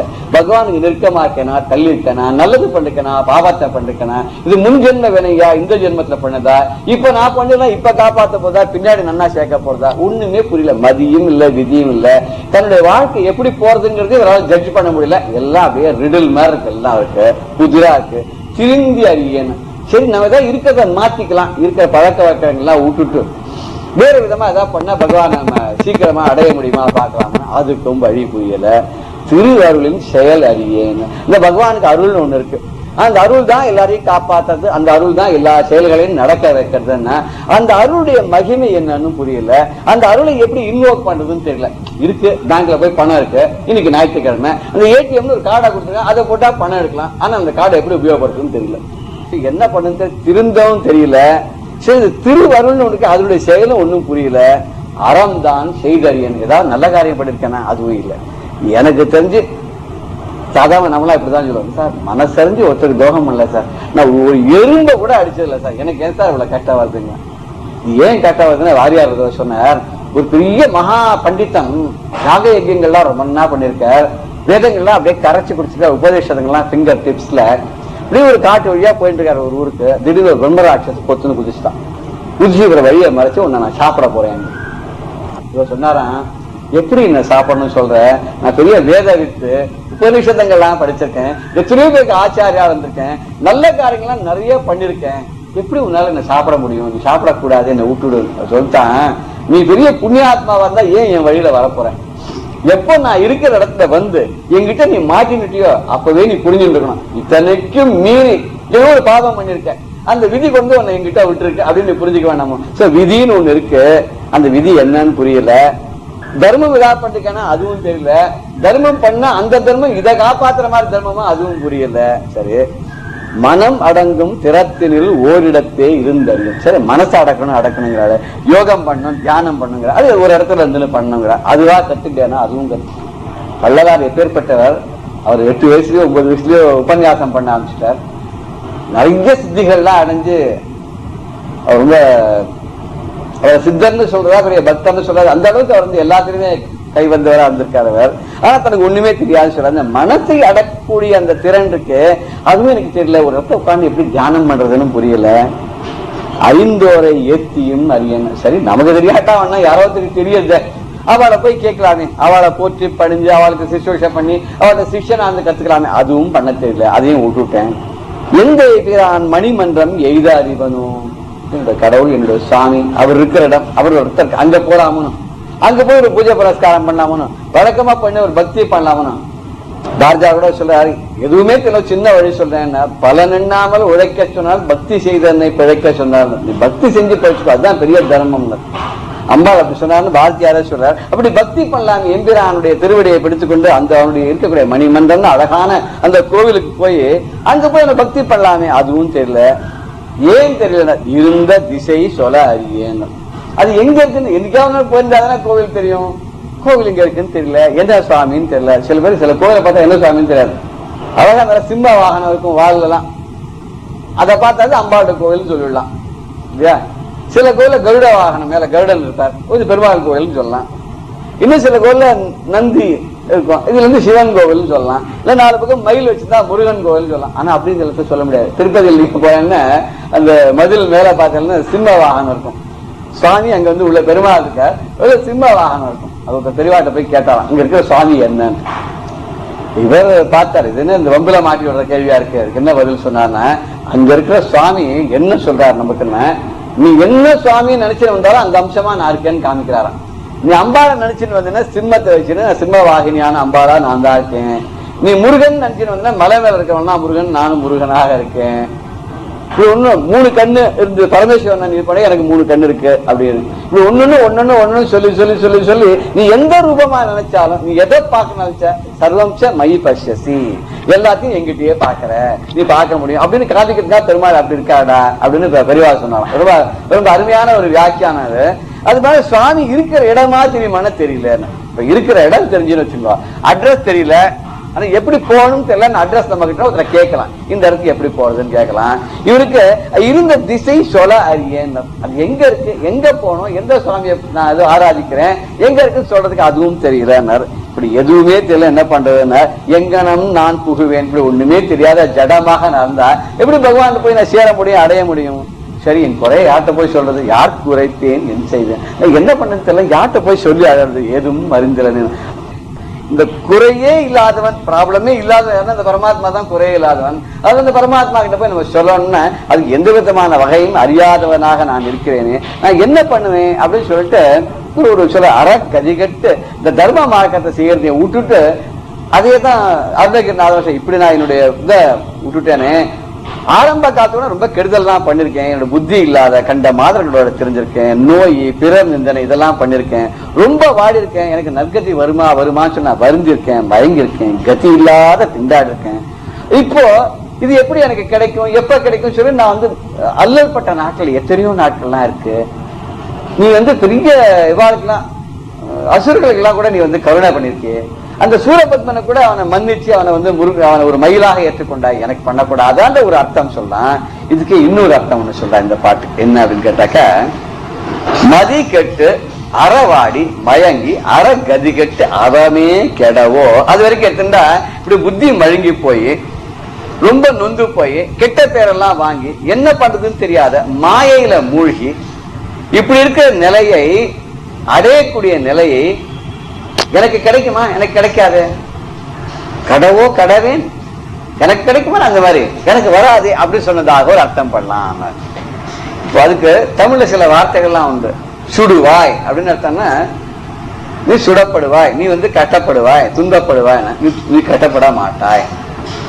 நினையாய் அப்படின்னு சொன்னாக்க நினைக்காதேன்னு ஒரு அர்த்தம் இருக்கலாம், நினையாய் நினைப்பாய்னு ஒரு அர்த்தம் இருக்கலாம். கான்டெக்ட் தகுந்த மாதிரி. அப்படி இந்த இடத்துல கடவோ கடவேன்னாக்க நான் கெடவே மாட்டேன் அப்படி ஒரு நிலை எனக்கு வருமா? வராது. ஏன் வராது? நான் ஒண்ணுன்னா ஸ்தோத்திரம் பண்றேன், ஒண்ணுன்னா போகிறேன். இத்தனை 49 பாட்டுல அவ்வளவு சொன்ன கடைசி பாட்டுலயும் போய் திருப்பி கதறண்டே அருள் கிடைச்சுடுத்தேன். அபிராமப்பட்டிருக்கு 79 பாட்டு பண்ண விழுக்கி அருள் சொன்னோன்னு அந்த அருள் வந்துடுத்தியா இருக்கு. தாடங்க துத்திக்கு அம்பாள் வீசி எரிஞ்சோடனே ஒரு அமாவாசை அன்னைக்கு பௌர்ணமி நிலவா தெரிஞ்சதுன்னு சொல்றாரு. அப்படி ஒரு கருணை கடலான அந்த சுவாமி பண்ண அப்புறம் எங்க கட்டம் வந்துடுச்சு? கட்டமே வராது. எனக்கு இது வருமா? எனக்கு இந்த கட்டமே வராது. அப்படி வரும்னு நினைச்சா அது தப்பாச்சு. ஆனா எனக்கு கட்டமே இல்லை அப்படின்னு ஒரு அர்த்தம் எடுத்துக்கலாம்.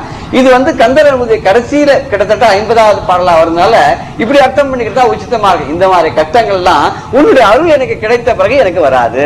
அதனால இனிமேல் எனக்கு நல்லதுதான், எனக்கு சாகித்யம் கிடைச்சிடுத்து, இனிமே இந்த விதமான கட்டம் கிடையாது, இம்மையிலும் மறுமையிலும் எனக்கு எந்தம் தவிர வேற ஒன்றும் இல்லை அப்படின்னு சொல்ற மாதிரி இந்த பாட்டை எடுத்துக்கலாம். இதுக்கே இந்த இப்படி நான் கெட்டு அழிஞ்சு போகணுமா, எனக்கு சாகித்யமே கிடையாதான் கேட்கிற மாதிரி ஒரு பாடல் ஒண்ணு இருக்கு. அதுல முருகனை பத்தி கேட்கும் போது இப்படி எல்லாம் கிடைச்சிருந்தா கூட நான் ரொம்ப சந்தோஷமா இருந்திருக்க முடியுமே, இல்லாது இப்படி ஆயிடுச்சு அப்படின்னு வருத்தப்படுற மாதிரி ஒரு பாடல் இருக்கு. அதை இங்க நம்ம பார்க்கலாம். கல்லான மலையாக கிடந்தாலும் உச்சியில் கந்தானின் காலடிகள் காண்கின்ற பேருளேன். ஒரு கல்லான மலை ஜடம், அந்த மலையா நான் நின்றுந்தா கூட மலை இருக்கிறதுல முருகன் இருப்பான்னு சொல்லுவா. அப்ப நீ என்ன பண்ணுவ? அந்த மலை மேல நிற்ப. மலையாக நான் இருக்கும்போது என் மேல் உச்சியில நீ நின்னேன்னு சொன்னா அப்ப கந்தானின் காலடிகள் காண்கின்ற பேருடன். இந்த உச்சியில நீ நிக்கிற என் தலை மேல உன்னுடைய பாதமானது என்னுடைய உச்சி தலையில படும். அந்த படுபோருடைய பாதத்தை நான் பார்க்க முடியும். உன் பாதத்தினுடைய தீட்சை ஸ்பர்சம் எனக்கு கிடைச்சதுன்னு சொன்னா அதனால பல நன்மைகள்லாம் வரும். அது இல்லாத பட்டு பொல்லாத அரக்கனாய் பிறந்தாலும் முடிவிலும் பொன்னான கரத்தாலே மடிகின்ற கதியுள்ளேன். பொல்லாத ராட்சசன் தாரகாசுரன் மாதிரி அப்படி பெரிய ராட்சசனா இருந்தாலும் வச்சுங்க. அப்ப என்ன கர்ம பார்க்கும்போது எல்லா ராட்சசாலையுமே சுவாமி ஏதோ ஒரு அவதாரம் பண்ணி அழிச்சிருக்கார். இப்ப நான் ஒரு ராட்சசனாக ஒரு அரக்கனாக பிறந்தேன் என்று சொன்னால் அந்த சமயத்துல நீ என்ன பண்ண? நீ அதுக்காக ஒரு அவதாரம் பண்ணி நான் என்ன விதமான வரமாயினாலும் அதுல ரீட் பிட்வீன் லைன்ஸ் மாதிரி நீ ஏதோ ஒரு பண்ணி ஒரு அவதாரத்தை அந்த சம்ஹாரம் பண்ணுவ. அப்ப உன்னுடைய பொன்னான கரத்தாலே மடிகின்ற கதியுடன் உன்னுடைய அழகான பொன் போன்ற கரங்கள், அந்த கரத்துல இருந்து அதுல நீ என்ன அம்பா போடுறியோ என்ன ஆயுதத்தை யூஸ் பண்றியோ கடைசியில ஒரு மோட்சம் கிடைக்கும். நல்லூற்று நீராக நின் ஆலயத்திருக்க நாளெல்லாம் திருமேனி நீராட்டும் நிலையுள்ளேன். சரி, உன்னோட கோவில் ஒரு குளம், அந்த குளத்துல நல்ல தண்ணியா இருந்தது. அப்ப நான் அந்த தண்ணீரா இருக்கும் பட்சத்துல உங்களுடைய பூஜாரிகள் குளத்துல தண்ணி எடுத்துட்டு ஒரு அபிஷேகம் பண்ணுவான். சோ குளத்து நீராக இருந்தேன் ஆனால் அந்த நீரை வச்சு ஒரு அபிஷேகம் பண்ண உன்னை நீராட்டக்கூடிய அழகான பாக்கியம் எனக்கு கிடைச்சிருக்கும். அல்லாதொரு மலராக அலர்ந்தாலும் உன்னெழில் அங்கத்து தவழ்கின்ற அரியதோர் வாய்ப்புலேன். சரி, இதெல்லாம் இல்லை. ஒரு தோட்டத்துல புஷ்பமா பூத்துந்தேன்னா ஒரு நல்ல புஷ்பம் வாசனையோட இருக்கிற புஷ்பம் அந்த புஷ்பத்தான் எடுத்துட்டு போய் அர்ச்சனை பண்ணுவா, இல்ல மாலை கட்டி ஒண்ணு கழுத்துல போடுவா, இல்ல தலையில கிரீடம் மாதிரி பண்ணுவா, மலர் கிரீடம், மலர்லயே கவச்சம், மலர்லயே ஆடைகள், இப்படி திரும்ப பூப்பாடை அம்மனுக்கு போடுறாலும் எவ்வளவு அழகா இருக்கு இல்லையா, இல்ல பூச்சொரிதான் சொல்லி முன்னாடி ஒரு தோரணம் மாதிரி கட்டுற. இப்படி ஏதோ ஒரு விதத்துல ஒரு நல்ல புஷ்பமா இருந்தா உனக்கு சேவை செய்யக்கூடிய ஒண்ணு சார்ந்திருக்கக்கூடிய உன் பாதங்களை அடையக்கூடிய ஒரு நிலை, உன்னுடைய மேனியில தவழக்கூடிய ஒரு நிலை எனக்கு அங்கத்து தவழ்கின்ற அரியதோர் வாய்ப்பு, உன்னுடைய உடம்புல தவழக்கூடிய ஒரு பாக்கியம் எனக்கு கிடைச்சிருக்கும். நல்லோர்கள் ஏற்றிடும் தீபமாய் இருந்தாலும் நலமோடு சுடராகி ஒளி தரும் சீருடன். சரி, இதெல்லாம் வேண்டாம், ஒரு விளக்கா இருந்தேன்னா நல்லவானா கொஞ்சம் விளக்கு ஏற்றலாம். இப்ப என்னையும் ஒரு விளக்குன்னு கொஞ்சம் ஏற்றினான் 4 பேர் வெளிச்சத்தை கொடுக்கலாங்க. இருளை போக்கக்கூடிய ஒளியை தரக்கூடிய விளக்காக ஏற்றி வைத்தால் உன் கோவில் ஒரு தீபமா நான் இருப்பேன். அப்ப கோவில் தீபமா இருந்தா அதுக்கு ஒரு பெருமை உண்டு. அதுவும் இல்லாத போச்சு. புல்லாகி நெடியதோர் மூங்கிலாய் வளர்ந்தாலும் புல்லாங்குழலாகி இசைக்கின்ற செயலுடன். இந்த புல்லாங்குழல் சொல்வது மூங்கிலுக்கு அது புல் இனத்தை சேர்ந்தது அப்படின்னு சொல்றான். நெறிந்து உயர்ந்த ஒரு ஒரு பெரிய புல் வளர்ந்து மூங்கில் மாதிரி இருந்தாக்க அதை உடைச்சு புல்லாங்குழல் பண்ணுவான். அதை ஒரு வித்வான் ஊதுவார். அப்ப உன்னை பத்தி நல்ல பாடல்கள்லாம் அது வழியா வரும். ஒரு இசையை கொடுத்து உன்னுடைய பாடல்களை பாட வச்சு அந்த இசை மூலமா உனக்கு ஒரு ஆராதனை பண்ணலாம். அதுவும் போச்சு. பொல்லாமை மிக்கதோர் பிறவியை தந்தனை செல்லாத காசாக்கி சுழற்றியே விட்டானே. இப்ப நீ என்ன பண்ணிட்ட கடைசியில எத்தனை உலகத்துல அக்கிரமங்கள் அயோக்கியம் பண்ணாம அத்தனையும் பண்ணக்கூடிய ஒரு பிறவை எனக்கு கொடுத்து என்ன ஒரு செல்லாத காசு, இந்த ஒரு காசு ஒரு 5 பைசா கூட செல்லக்கூடியதான் தானே யாராவது வாங்கிப்பான். அது செல்லாத காசா படுத்த யார் வாங்கிப்பா? செல்லாத காசாக்கி சுழற்றியே விட்டேன், போட்டு இருந்தா போ அப்படின்னு அனுப்பிச்சு விட்டேன். என்ன எடுத்து தெரியுமா, எனக்கு ஒரு மதிப்பும் இல்லாத படுத்து செல்லா காசுன்னு சொன்னா இந்த செல்லா காசு ஆயிட்டேன். கல்லாக ஆலயத்தில் காலமெல்லாம் கிடப்பதனால் கல்லாக மாறியதோ கார்த்திகனே உன் மனமே. இதுக்கெல்லாம் என்ன காரணம் தெரியுமா? ஒன்னு கோவில்ல கல்லா தானே வச்சிருக்கா, சிலையா தானே வச்சிருக்கா. சிலைங்கிறது கல்லா இருக்கும் போது மொத்த ரூபமும் கல்லா தானே இருக்கும். ஒரு கல்லுல உன்னை பண்ணிருக்கும் போது இதயம் மாத்திரம் எப்படி சாப்பிட்டா இருக்க முடியும்? அதனால உன்னை மனசும் கல்லா போயிடுதா அப்படின்னு முருகனை பார்த்து கேட்கிற மாதிரி அந்த ஒரு பாடல் அமைஞ்சிருக்கு. இது இந்த பாடல் எழுதினப்ப அவருக்கு நிறைய நல்லதெல்லாம் நடந்திருக்கலாம்னு வச்சுங்க. அவர் முதல்ல ஒரு வேகத்துல பாடிட்டார், இப்படிலாம் இருக்கே கஷ்டப்படுறேன்னு. ஆனா கஷ்டங்கள் எல்லாம் விலகி அவர் ஒரு நல்ல நிலைக்கு வந்து விடுறார். பெரியவா சரணம். இந்நிகழ்ச்சியின் அடுத்த பகுதி நாளை மாலை இதே நேரத்தில் ஒளிபரப்பாகும். பெரியவா சரணம். பெரியவா சரணம். அடுத்த நிகழ்ச்சி மகா பெரியவா மகிமை உபன்யாசம். வழங்குபவர் பிரம்மஸ்ரீ கணேச சர்மா அவர்கள். பெரியவா கோயம்புத்தூர் விஜயத்தை முடிச்சுண்டு கேரள தேசத்துக்கு தன்னோட யாத்திரையை தொடர்ந்தா. பரசுராம க்ஷேத்திரம், அங்க காஞ்சிக்கோடுங்கிற இடத்துல 1927 சாதுர்மாசியம் வியாச பூஜை.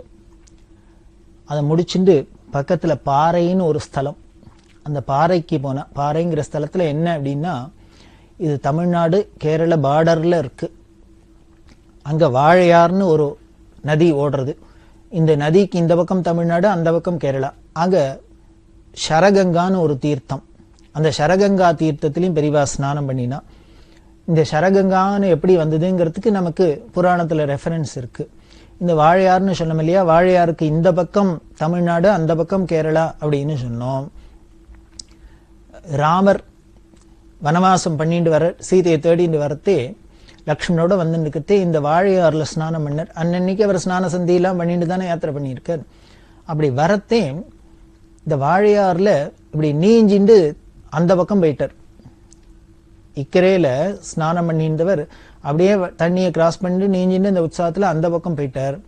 அந்த பக்கம் போனவர் லக்ஷ்மணன்ட்ட கேட்டார், தன்னோட வஸ்திரமான வல்கலம் குடு அப்படின்னு. வல்கலம் குடுன்னா இந்த கரையில இருந்த லக்ஷ்மணர் சொன்னார், அண்ணா அண்ணா நீங்க அந்த பக்கம் போயிட்டே நான் எப்படி கொண்டு கொடுக்கறது அப்படின்னாரு. ஏன் நீனும் நதியை கடந்து வந்து கொடுக்கலாமேன்னா, இல்ல நீங்க எங்க நிற்கிறீள், பரசுராம க்ஷேத்திரத்துலன்னா நிற்கிறீள் அப்படின்னு. ஏன் நிற்கப்படாதா அப்படின்னா, பரசுராமர் என்ன பண்ணார், மலை மேலேந்துன்னு சமுத்திரத்தை எனக்கா விலகி எனக்கு இடம் கொடுன்னு தானே கேட்டு வாங்கினதா நம்ம கேரள உற்பத்தியில பாக்குறோம். அப்படி இருந்த அந்த பரசுராமர் என்ன பண்ணினார், அவருக்கு இந்த க்ஷத்ரிய துவேஷம் இருந்ததுனால தன்னோட எல்லைக்குள்ள, தன்னோட தேசத்துக்குள்ள யாரும் க்ஷத்ரியா நுழையக்கூடாது அப்படின்னு சொல்லியிருந்தார். அது ஒரு சாபமாவே கொடுத்துட்டார், யாரும் நுழையக்கூடாது. அப்படி தப்பி தவறி நுழைஞ்சான்னா அவனுக்கு பெரிய பாபம் வந்துடும், பிரம்மஹத்தி தோஷம் வந்துடும் அப்படின்னு. அப்படி எல்லாம் சொல்லி ஏதோ சாபத்தை கொடுத்துட்டார். அதனாலே க்ஷத்ரியாலாம் அந்த பக்கம் போகக்கூடாது அப்படிங்கிற ஒரு சம்பிரதாயம் இருந்ததுனால இப்ப லக்ஷ்மணன் சொன்ன அந்த பக்கம் பரசுராம சாபம் இருக்கு, நீங்க அங்க போயிட்டு இழந்ததே காலை முடிச்சுட்டு இப்ப என்ன பண்றது அப்படின்னு.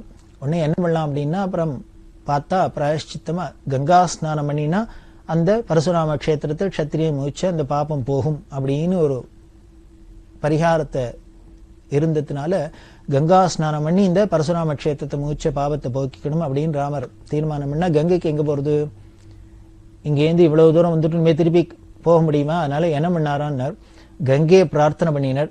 தன்னோட வில்ல எடுத்தார், அம்பை எடுத்தார், கங்கையை பிரார்த்தனை பண்ணிட்டு அந்த பாறையில ஏத்தாப்புல பாறை எல்லாம் இருக்கு இல்லையா, மலை பிரதேசம் தானே, அப்படி அடிச்சா அந்த பாறை பொழந்தது. அதுல இருந்து கங்கை பிரவாகமா வந்துடுத்து. ஸ்ரீதர ஐயா அவளுக்கு பாக்குறமே திருவிசநல்லூர்ல பிரார்த்தனை பண்ணா எல்லாரும் விதிச்சா நீங்க கங்கா ஸ்நானம் பண்ணாதான் இந்த பிராயச்சித்தம் அப்படின்னு சொல்ல, இந்த தோஷம் போறதுக்கு பிராயச்சித்தம்னு சொல்ல உடனே பிரார்த்தனை பண்ணி வீட்டுல கங்கை வந்துடுத்து அப்படின்னா அதுதான் கங்கையோட பெருமை, தேவதைகளோட பெருமை.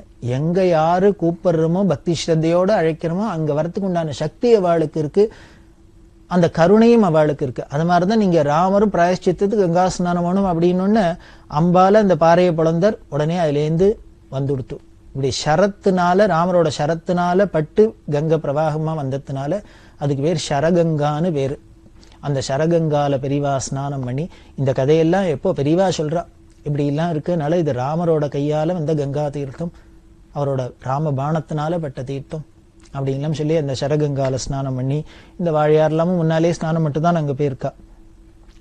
இதெல்லாம் பெரியவா போய் ஸ்நானம் பண்ணி இதெல்லாம் சொல்லலைன்னா நமக்கு இந்த சரகங்காக்கு இவ்வளவு ஒரு பவித்திரம் இருக்குன்னு யாருக்கு தெரிய போறது? நான் முன்னமே சொன்னேனே, பல ஊர்ல பல க்ஷேத்திரங்கள் பல தீர்த்தங்கள், அதுக்கு என்னென்னலாம் பெருமை இருக்கோ அதெல்லாம் தெரியாத பெருமையெல்லாம் பெரியவாளால தெரிய வருது உலகத்துக்கு. அப்படி எல்லாம் பண்ணிட்டு யாத்திரை பண்ணிட்டு இருக்கிறது 1927 வருஷம் அக்டோபர் மாசம் இந்த பாலக்காட்டுல 18 அக்ரஹாரம்லாம் இருக்கு, அதெல்லாம் எல்லாத்துக்கும் போயிருக்கா. எப்படி தமிழ்நாட்டுல தஞ்சாவூர் ஜில்லால 18 கிராம வாத்திமா அப்படின்னு சொல்றாளோ அது மாதிரி இந்த பாலக்காட்டுலயும் 18 கிராமம் இருக்கு, அக்ரஹாரம் எல்லாம் இருக்கு. அதெல்லாம் எல்லாத்துலயும் யாத்திரை பண்ணிட்டு வரது நெல்லிச்சேரி அப்படின்னு ஒரு இடம். அந்த நெல்லிச்சேரியில பெரியவா இருந்தா 1927 வருஷம் அக்டோபர் மாசம்.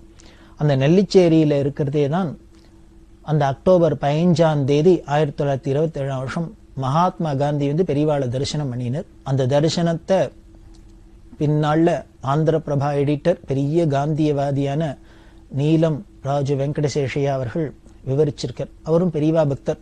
ஆந்திர பிரபா எடிட்டர் நீலம் ராஜுவும் பெரியவாள்கிட்ட ரொம்ப பக்தர். இந்த 27ஆம் வருஷம் 1927 வருஷம் காந்தியும் பெரியவா தரிசனம் பண்றதே ராஜாஜி கூட வந்திருந்தார். எல்லாரும் முக்கிய பிரமுகெல்லாம் எல்லாரும் வந்திருக்கா. பெரியவா அந்த நெல்லிச்சேரியில ஒருத்தர் வீட்டுல தங்கி இருக்கா. கேரள தேசத்துல தான் கேப்பான வீடுனாலே பெரிய தோப்பும் தரவுமா இருக்கும். பின்னால மாட்டுக்கொட்டா, இந்த மாட்டுக்குட்டாயில தான் அழிச்சுன்னு வர சொல்லி பெரியவா காந்திக்கு தரிசனம் கொடுத்தா. காந்தியும் பெரியவாளும் பேசியிருந்தா. அப்படி பேசியிருக்கிறதே ராஜாஜி கூட போல, யாருமே கூட போல. காந்தி பெரியவா 2 பேர் 1 to 1. காந்தி ஹிந்தியில பேசினர், பெரியவா சமஸ்கிருதத்துல பேசினா. சமஸ்கிருதத்துல காந்தி புரிஞ்சுப்பார், பெரியவாளும் ஹிந்தியை புரிஞ்சுப்பா. ஹிந்தியில பேசுவார், இருந்தாலும் சமஸ்கிருதத்துல பேசணும்னு பேசினா. அப்படி 2 பேரும் ஒருத்தருக்கு ஒருத்தர் சம்பாஷணை பண்ணியிருந்தா. அந்த விவரம் எல்லாம் பல நாட்களுக்கு வெளியில தெரியாத இருந்தது. அப்புறம் இந்த ஆந்திர பிரபா எடிட்டர் நீலம் ராஜு வெங்கடசேஷையாவோட முயற்சினால இப்படி ஒரு பெரிய ஒரு தேச தலைவரும் ஒரு ஆன்மீக தலைவரும் பேசியிருந்திருக்கா, சம்பாஷணை பண்ணியிருந்திருக்கா. அதுல என்ன விஷயம் ஜனங்களுக்கு ஏதானும் உபயோகமா இருக்கணும், இதெல்லாம் தெரியணும் அப்படிங்கிறதுக்காக அவர் பெருமுயற்சி பண்ணி பெரியவாள்கிட்ட கேட்டு வாங்கி சிலதெல்லாம் சொல்லியிருக்கார். அதுல எல்லாம் பெரியவா, அது பெரியவாளோட தர்ம நியாயத்தை பாருங்க. அந்த நீலம் ராஜுகிட்ட சொல்றா, நீ இப்ப கேட்கிற, நான் சொல்றேன். இது நீலம் ராஜு கேட்டது காந்தி காலமானத்துக்கு அப்புறம் வந்து பெரியவாள்கிட்ட கேட்கிற. அப்ப 27 நீங்களும் காந்தியும் பார்த்து பேசிந்தேளே, என்ன பேசிந்தே சொல்லணும் அப்படின்னா அதுக்கு பெரியவா சொல்றா, நாங்க 2 பேர் தான் பேசியிருந்தோம். பேசினத்துல ஒருத்தர் இப்ப காலம் ஆயிட்டார். இப்ப நான் சொன்னேன்னாக்க என்ன பேசியிருந்தோம்னு இது கரெக்ட் தானான்னு அவர்கிட்ட போய் செக் பண்றதுக்கு ஆளு இல்லை. இப்ப நான் சொல்றது நியாயமோன்னா சொன்னா 2 பேரும் சேர்ந்து சொல்லணும். இல்லையா ஒருத்தர் போனது அப்புறம் இன்னொருத்தர் சொன்னாக்க, ஒருத்தர் இருக்கிறதே சொன்னா அவர் அது மாதிரி சொன்னாரே நீங்க அப்படி பேசினீங்களான்னு வெரிஃபை பண்ணிக்கலாம். இப்ப நான் எதையானு சொன்னேன்னா காந்தி நான் சொன்னதுக்கெல்லாம் சரி பண்ணார், அவர் சொன்னதுக்கு நான் சரினே அப்படின்னு எதை வேணா நம்ம சொல்லாமே. அதனால நான் சொல்றது நியாயமோன்னா. அப்பதான் நீலம் ராஜு ரொம்ப ஆச்சரியப்பட்டு, ஏன்னா இப்படி ஒரு தர்ம நியாயம் பாப்பாளா, இப்படி எல்லாம் கூட இருப்பாளா உலகத்துல. அதான் பெரியவாள்கிட்ட தர்ம பிரபு இல்லையா அப்படின்னு சொல்லி அப்படி இருந்தும் சில விஷயங்கள்லாம் வாங்கிட்டு அவர் சொன்னார்.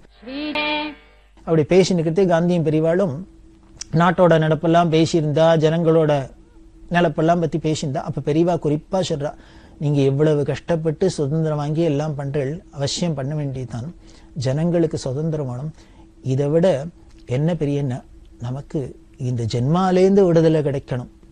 ஏதோ நாம அந்நியர்கள்ட்ட அடிமையாப்பட்டிருக்கோம் அப்படின்னு இதுலேருந்து ஒரு விடுதலை கிடைச்சா போறாது. இந்த ஜென்மாந்தரமா பிராரப்தத்துல மாட்டிண்டு அதுக்கு அடிமையா ஜென்மாவை எடுத்து நம்ம கஷ்டப்பட்டு இருக்கோம். இதுலேருந்தும் நமக்கு ஒரு ரிலீஃப் கிடைக்கணும். அதுதானே மோட்சம்னு சொல்றோம், விடுதலைன்னு சொல்றோம். விடுதலைனாலே இதுதானே பெரிய விடுதலை. அதனால அந்த நிரந்தர விடுதலை, அதுக்கு பக்திங்கிறது அவசியம். அதனால ஜனங்களுக்கு எல்லாருக்கும் பக்தி இருக்கணும், அதை வளர்க்கணும். அது இருந்தாதான் அந்த பெரிய ஆத்ம விடுதலை கிடைக்கும் அப்படின்லாம் பெரியவா உபதேசம் பண்றா.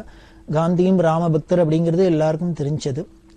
நீங்க பார்த்தீங்கன்னா நமது சுதந்திர வரலாறுல பார்த்தீங்கன்னா அந்த ஆன்மீகத்தையும் சேர்த்து, அந்த அரசியலோட ஆன்மீகத்தையும் சேர்த்தே தான் காந்தி எடுத்துன்னு வந்தார். அதுக்கு காரணம் இப்படி பெரியவாளோட அந்த பிரார்த்தனை எல்லாம், அந்த உபதேசம் எல்லாம் அதுக்கு முக்கியமான காரணம். அதனால பக்தியும் ஜனங்களுக்கு இருக்கணும். அப்படி பக்தி இருந்தாதான் முதல்ல ஜனங்களுக்கு நல்ல மனசா இருக்கும். அப்படி நல்லவாளா இருந்தால்தான் ஒருத்தருக்கு ஒருத்தர் சண்டை சச்சரவுலாம் இல்லாத, ஆக்கிரமிப்பெல்லாம் இல்லாத, ஒருத்தருக்கு ஒருத்தர் இடைஞ்சல் இல்லாதெல்லாம் இருக்க முடியும். இதுதான் பர்மனன்ட் சொல்யூஷன் அப்படின்லாம் சொல்லி அவரோட பேசிட்டு இருந்தா. அப்படி பேசிட்டு வரத்தே ஒரு விஷயம் வந்தது. அப்போ ஒரு நிகழ்ச்சி நடந்தது. அதுக்கு முன்னால இந்த காந்தி பெரியவாளை பார்க்கறதுக்கு முன்னால ஒரு நிகழ்ச்சி காந்தியோட மனசை ரொம்ப பாதிச்ச நிகழ்ச்சி. என்னன்னா, சுவாமி ஸ்ரத்தானந்தா அப்படின்னு ஒரு சாது, அந்த ஹிந்து சாதுவை என்ன பண்ணா, அந்த சுதந்திர காலத்துல போராட்டத்திலேயே இந்த வெள்ளையர்களோட சூழ்ச்சினால இவாளுக்கு சுதந்திரம் கொடுத்தாலும் இவன் நிம்மதியா இருக்கப்படாது அப்படிங்கிற ஒரு சங்கல்பத்திலேயே தந்திரத்தினாலேயே என்ன பண்ணான்னு அந்த இந்துக்களுக்கும் முஸ்லீம்களுக்கும் ஒரு சண்டையை கிளப்பி விட்டு போனான். எப்படி ஒரு வேத்து குழந்தைகளா இந்த தேசத்துல எல்லாரும் ஒத்துமையா இருந்தாலும் அதை குலைச்சு அவன் நிம்மதி இல்லாத இருக்கணும் அப்படின்னு பிளான் பண்ணி தான் நம்ம ஹிந்து முஸ்லீம்குள்ள இந்த பேதத்தை கிளப்பி விட்டுட்டு அதையிலே குளிர் காஞ்சிருந்தா. இது ஒரே பெரிய அமக்களமா நடந்திருந்து இந்த ஹிந்து முஸ்லீம் ரைட்னு சொல்லுவா. அதுல என்ன ஆயிடுது அப்படின்னா, அந்த சுவாமி ஸ்ரத்தானந்தாங்கிற சாதுவை ஒரு இஸ்லாமிய தீவிரவாதி சுட்டு கொண்டுட்டார். இது காந்தி மனசை ரொம்ப பாதிச்சு. ஒரு சாது, ஒரு சன்னியாசி, அவர் போய் இப்படி ஒரு வன்முறையினால அப்படி பண்ணிட்டாளே அப்படின்னா, ஒரு சாதுக்கள்கிட்ட சன்னியாசிட்டே இவ்வளவு தேசம் காமிக்கிறேன்னா சாதாரண மனுஷால்கிட்ட எப்படி எல்லாம் இருப்பா. பிற்காலத்துல இந்த காலத்திலேயே இருக்குன்னா 1920, 27 இப்படி இருக்குன்னா நம்ம போக போக கலி முத்த எப்படி எல்லாம் இவாளுக்கு வருமோ அப்படின்லாம் ரொம்ப பயந்துட்டு இதை பெரியவாள்கிட்ட சொல்லி வருத்தப்பட்டார். இவா ஏன் இப்படி ஒரு வயலன்ஸ்ல இறங்குறான்னு தெரியல, எனக்கு கஷ்டமா இருக்கு, பிற்காலத்துல என்ன ஆகுமோன்னு நினைச்சா பயமா இருக்கு, இதுக்கெல்லாம் ஏதாவது பெரியவா தான் அனுகிரகம் பண்ணணும், எல்லாரும் அமைதியா இருக்கணும், சாந்தமா இருக்கணும், அன்பா இருக்கணும் அப்படின்லாம் பிரார்த்தனை பண்ணியிருக்கார். இத சொன்ன உடனே பெரியவா சொன்னா, யாரோ ஒரு தீவிரவாதி ஒரு சாதுவை கொண்டுட்டாருங்கிறதுக்காக அந்த சமுதாயத்தையே இல்லை, அந்த மதத்தை சேர்ந்தவாளே இப்படிதான் தீவிரவாதத்தோட இருப்பா அப்படி இருப்பான்னு நாமளாவே ஏன் தீர்மானம் பண்ணணும்? எல்லா மதத்திலையும் எல்லா சம்பிரதாயத்திலையும் நல்லவாளும் இருக்கா, கெட்டவாளும் இருக்கா. அதனால யாரோ ஒரு கெட்டவாளை வச்சிருந்து அதை சேர்ந்தவா எல்லாருமே அப்படித்தான் இருப்பா அப்படின்னு நாம ஒன்னும் மனசு ஒடிஞ்சு போறதுக்கு ஒன்னும் ஒடியறாப்புல ஒன்னும் நடந்துள்ள, இதெல்லாம் சகஜம் உலகத்துல அப்படின்லாம் சொல்லிட்டு அவருக்கு ஆறுதல் சொன்ன வார்த்தை பெரியவா என்ன பண்ணா, பேச்சு விழாக்குல இப்பே ஒரு பேச்சுக்கே சொன்ன எடுத்துக்கோளே, இப்போ ஒரு இந்து சாதுக்க ஒரு இஸ்லாமிய தீவிரவாதி கொண்டுட்டாருங்கிறதுனால நமக்கு என்னமோ இனிமே இஸ்லாமியர்கள்லாம் பின்னால் இப்படியே தீவிரவாதம் பெருசா இருக்குமோன்னு நம்ம வருத்தப்படுறோம். ஆனா ஒண்ணு பாருங்க, ஒரு பேச்சுக்கு சொல்றேன், என்னையோ உங்களையோ ஒரு ஹிந்துவே சுட்டு கொண்டுட்டான்னு வச்சுங்கோ, அப்ப என்ன பண்ணுவோம்? உடனே இந்துக்கள் இத்தனை பேரும் தீவிரவாதிகள், எல்லாரும் கெட்டவான்னு நாம தீர்மானம் பண்ணுமா? உலகம் பண்ண முடியாதே. அதனால நல்லவாளும் இருப்பா, கெட்டவாளும் இருப்பா, இங்கேயும் இருப்பா, அங்கேயும் இருப்பா, இங்கேயும் இருப்பா அப்படி எல்லாம் சொல்லி ஆறுதல் சொன்னாப்புல இருந்து இது காந்தி அதனால கொஞ்சம் சமாதானம் அடைஞ்சார். ஆனா நமக்கு விஷயம் என்ன அப்படின்னா, 1927ஆம் வருஷம் பெரியவா சொல்றா, ஒரு ஹிந்து உன்னையோ என்னையோ சுட்டு கொண்டுட்டா என்ன பண்றது அப்படின்னு சொன்னாப்புல இருக்கு. அதாவது பேச்சு வழக்குல சந்தர்ப்பத்துல இப்படி ஏதோ ஒரு வார்த்தை ஸ்டேட்மெண்ட் கொடுத்தாப்புல இருக்கும் இல்லையோ. ஆனா திரிகால ஞானிங்கிறதுக்கு இதுல ரெஃபரன்ஸ் என்ன, சாட்சி என்ன அப்படின்னு பின்னால இன்னும் 27 வருஷம் கழிச்சு கோட்சேன்னு ஒரு ஹிந்து தான் உனக்கு காத்துன்னு இருக்கார் அப்படின்னு சொல்லாத, அப்போ ஒன்னை சுட்டுட்டான்னு சொல்லாத, ஏன் என்னையோ ஒன்னையோன்னு சேர்த்துனா நேருக்கு நேர் சொல்ல முடியுமா? ஞானிகளா இருந்தா என்ன எப்பொழுதுமே இலைமறைவு காய்மறைவா சொல்றதுதான் அழகு. ஹிண்ட் பண்ணினாப்புல இருக்கு. அதனால வருத்தப்படுறதுக்கே ஒண்ணும் இல்லை. கோட்சேங்கிற ஒருத்தர் காந்தியை கொண்டுட்டாங்கிறதுனால உடனே ஹிந்துக்கள் அத்தனை பேரும் தீவிரவாதி எல்லாரும் அயோக்கியன்னு தீர்மானம் பண்ண முடியுமா? என்ன முடியாது. அதுதான் இங்க விரிவாசனம். இதுக்கு முன்னால அந்த வடவாம்பலம் நிகழ்ச்சி சொன்னேன். வடவாம்பலத்துல 300 வருஷத்துக்கு முன்னால சுவாமிகள் ஒருத்தர் சித்தியான இடத்தை புதைச்ச இடத்தை கண்டுபிடிச்சு இந்த இடம் தான் பெரியவாசன்னா அது நிரூபணமாச்சுன்னு சொன்னோம். இங்க பார்த்தா 300 வருஷத்துக்கு பின்னால நடந்ததை நேத்திக்கு இப்ப கண்ணெதிர்க்கு நடந்தாப்புல பெரியவா காமிச்சா. அதே இங்க பாலக்காட்டுல வந்தோன்னு நெல்லிச்சேரியில என்ன சொல்றாரு, 21 வருஷத்துக்கு பின்னால என்ன நடக்க போறதோ அதை இங்க சங்கேதமா ஹிண்ட் பண்றா. அப்படின்னா இதுல இருந்தே திரிகால ஞானி முன்னால நடந்ததா இருக்கட்டும், பின்னால நடக்க போறதா இருக்கட்டும், இப்படி திரிகாலத்தையும் உணர்ந்த ஞானி அப்படிங்கிறதுக்கு இதான் சாட்சி. அப்படி பண்ணி 1948ஆம் வருஷம் ஜனவரி மாசம் 30ஆம் தேதி காந்தி கோட்சேயால காலமானார் அப்படிங்கிறத பெரியவா 21 வருஷம் முன்னால ஹிண்ட் பண்ணியிருக்கா அப்படிங்கிறது நமக்கு தெரியுது. இப்படி எல்லாம் அப்புறம் காந்தி ரொம்ப பிரியமா இருந்தார். பெரியவாள்கிட்ட ரொம்ப சந்தோஷப்பட்டு பெரியவா சொல்றதெல்லாம் நாங்க அனுஷ்டானம் எடுத்து கடைபிடிக்கிறதுக்கு பாக்குறோம் அப்படின்னு சொல்லி அப்ப சொன்னா. இந்த ஹரிஜன ஆலய பிரவேசங்கள்லாம் பத்தி சொல்றதே பெரியவா அதெல்லாமும் வச்சு வந்தது.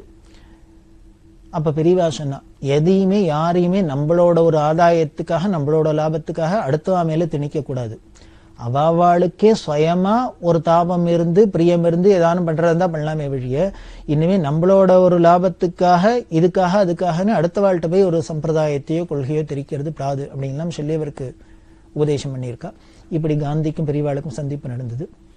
அந்த குடும்பத்தை சேர்ந்தவா இன்னும் அந்த வீட்டெல்லாம் வச்சுருக்கா. அந்த பெரியவாளும் காந்தியை சந்திச்ச அந்த மாட்டு கொட்டாயம் மட்டும் இப்போ ஒரு கட்டடமா மாறி இருக்கு. மற்றபடி அந்த வீடு முன்னால் அந்த வீடு பெரியவா பூஜை பண்ண இந்த ஹாலுகள் எல்லாம் அப்படியே ஒரு பழமையோட இருக்கு. அப்படி கேரளத்துல நெல்லிச்சேரியில் இருந்தா. அதுக்கப்புறம் 1928 வருஷம் குருவாயூர்ல தரிசனம் பண்ணிட்டா. பெரிய க்ஷேத்திரம். குருவாயூரப்பனை தரிசனம் பண்ணிட்டு அங்க சுவாமிக்கு பண்ண வேண்டிய உபச்சாரங்கள்லாம் பண்ணிட்டு சித்தூர் வழியால திருச்சூருக்கு வந்தா. திருச்சிவ பேரூர் ரிஷாச்சலம் அப்படின்னு பேரு. ரிஷபமே அங்க மலையா இருக்கு. பார்த்தீங்கன்னா திருச்சூர் கோவில்ல பார்த்தா வடக்குநாதர் அப்படின்னு சுவாமிக்கு பேரு. வடக்குநாதர் அப்படின்னா வேற ஒண்ணும் இல்லை, அது மருவி இருக்கு. வடக்கு தெற்கு நார்த்து சவுத்துங்கிற பாவத்துல அர்த்தத்துல இல்லை. அதுக்கு பேர் ரிஷாச்சலம்னு பேரு. அது புராணத்துல ஸ்தல புராணத்துல சொல்றது. ரிஷபமே ஒரு குன்றா இருக்கு, மலை மாதிரி இருக்கு. அது மேல சுவாமி ஏறி உட்கார்ந்துட்டு இருக்கார். அதனால இன்னைக்கு பார்த்தேன்னா அந்த திருச்சூர்ல ஒரு மேடை, அந்த கோவில் இருக்கிறது ஒரு பெரிய மலை, குட்டி மலை மாதிரி இருக்கும், மேடா தான் இருக்கும். அது மேல சுவாமி இருக்கார். அந்த மேடா இருக்கிறது அத்தனையும் ரிஷபம். ரிஷபமே அந்த விடைன்னு தானே தமிழ்ல சொல்றோம். ரொம்ப சுத்த தமிழே மலையாளமா இருக்கும். அந்த விடை தான் அங்க குன்றா இருக்கு. அந்த விடை குன்று அது மேல இருக்கிற நாதன் பரமேஸ்வரன். இந்த விடை குன்று நாதன், அதுதான் மருவி மருவி விடைக்குன்று நாதர் விடைக்குன்று நாதர் அப்படின்னு போய் மருவி மருவி வரி விடைக்குன்று நாதர்ங்கிறது தமிழ்ல இருக்கிறது, மலையாளத்துல விடைக்குன்று நாதன் அப்படின்னு போய் அது அப்படியே காலப்போக்கில் மருவி வடக்குநாதனா எடுத்து. அதுதான் விஷாச்சலேஸ்வரர் விடைக்குன்று நாதர். அதுதான் விடைக்குன்று நாதன் வடக்குநாதன். அங்க போய் தரிசனம் உண்டா. இந்த க்ஷேத்திரத்துல தான் ஆதிசங்கர பகவத் பாதாளோட அப்பாவும் அம்மாவும் சிவகுருவும் ஆரியாம்பாளும் வந்து தங்களுக்கு புத்திர பாக்கியம் ஏற்படணும் அப்படின்னு பஜனம் இருந்து அந்த விஷாச்சலேஸ்வர அனுகிரகத்தினால தானே அவதாரம் பண்றதா சொன்னதா சங்கர விஜயம்லாம் சொல்றது. அப்பேற்பட்ட க்ஷேத்திரம் ஆச்சாரியோட அவதாரத்துக்கே காரணமா இருந்தது இந்த திருச்சூர்ல, திருச்சிவப்பேரூர் அப்படின்னு சொல்லக்கூடிய திருச்சூர்ல அந்த வடக்குநாதர். அதை வந்து பெரியவா தரிசனம் பண்ணா. அங்க சுவாமி நெய்யினாலேயே பார்த்தீங்கன்னா அங்க ரொம்ப நெய் மலை மாதிரி தான் இருக்கும். சுவாமி உள்ளுக்குள்ள மூலமூர்த்தி இருக்கார். அங்க என்ன விசேஷம்னா நெய் அபிஷேகம் பண்ணுவா. கேரளாலேயே நெய் அபிஷேகம்ங்கிறது ஒரு பிரசித்தமா இருக்கு. நமக்கும் எல்லா திரவியங்களாலும் ஏகாதச ருத்ர அபிஷேகத்துல நெய் அபிஷேகம் உண்டு, கிரதத்தினால அபிஷேகம் உண்டு. அங்க அந்த கேரள சம்பிரதாயத்துல நெய் அபிஷேகம் ரொம்ப பிரசித்தமா இருக்கு. இங்கேயும் ரிஷாச்சலேஸ்வருக்கும் எல்லாரும் நெய்யை கொண்டு கொண்டு கொடுத்து அதை ஊத்தி ஊத்தி ஊத்தி அது அப்படியே பெரிய மலை மாதிரி ஆயிடுத்து, உறைஞ்சு உறைஞ்சு போயிடுமா. ஆயுர்வேதத்துல சொல்றது இந்த நெய் மட்டும் நல்ல பசு நெய். பசு நெய்னாலே நாட்டு பசு, பசுனாலே நாடு, நாட்டு பசு, அதை ஞாபகம் வச்சுக்கோ. அந்த நாட்டு பசுவோட நெய்யினால எவ்வளவுக்கு பழசாருதோ அவ்வளவுக்கு அவ்வளவு ஆயுர்வேதத்துல ஒரு பெரிய மருந்து, ஔஷதம். அதனாலே இந்த கேரளால என்ன பண்ணுவாளான்னா இந்த வடக்குநாதர்ட்டேருந்து அந்த நெய்யை பிரசாதமா எடுத்து, ஏன்னா எத்தனை யுகக்கணக்கில் ஆயிருக்கு, என்ன ரொம்ப பழசுன்னா அதை பிரசாதமா எடுத்துன்னு போவா அப்படின்லாம் சொல்ற வழக்கம். அது பார்த்தா வெறும் நெய் தான் தெரியும், சிவலிங்கம் தெரியாது. அப்படி வடக்குநாதர் அதெல்லாம் தரிசனம் பண்ணிட்டா. அதுக்கப்புறம் எர்ணாகுளத்துக்கு பெரியவா விஜயம் பண்ணினா. கொச்சி ராஜா வரவேற்று உபசாரம் பண்ணினர். கொல்லங்கோடு ராஜா, கொச்சி ராஜா முதலான ராஜாக்கள்லாம் பெரியவாளுக்கு ராஜாங்க மரியாதைகளோட பரம பக்தாளா இருந்தேன்னா இந்த காமகோடி பீடாதிபதிகளை குருவா அடைஞ்சதுனால அவளுக்கு உண்டான உபச்சாரங்கள்லாம் பண்ணி தங்களோட தேசத்துக்கெல்லாம் அழிச்சுன்னு போய் எல்லாம் பாத பூஜை பிக்ஷாவனெல்லாம் பண்ணி எல்லாம் உபச்சாரம்லாம் பண்ணினா. இப்படி எல்லாத்தையும் முடிச்சுட்டு வைக்கம், திருஅனந்தபுரம், அனந்தசயனம் ரொம்ப க்ஷேத்திரம், பெரிய உயர்ந்த க்ஷேத்திரம். இந்த திருவேண்டரத்துக்கு வந்து அங்க இருந்த ராஜாக்கள்லாம் ராஜவம்சம்லாம் பெரியவாளுக்கு உபச்சாரம் பண்ண அதெல்லாம் ஏத்துண்டு கோட்டையம் வழியால ஆலப்புழா இப்படி யாத்திரை பண்ணிட்டு கொல்லத்துக்கு வந்தா. அங்கேருந்து கோட்டாரக்கரை, புனலூர், ஆரியங்காவு இதெல்லாம் வழியால செங்கோட்டை வழியால திருக்குத்தாலத்துக்கு வந்தா.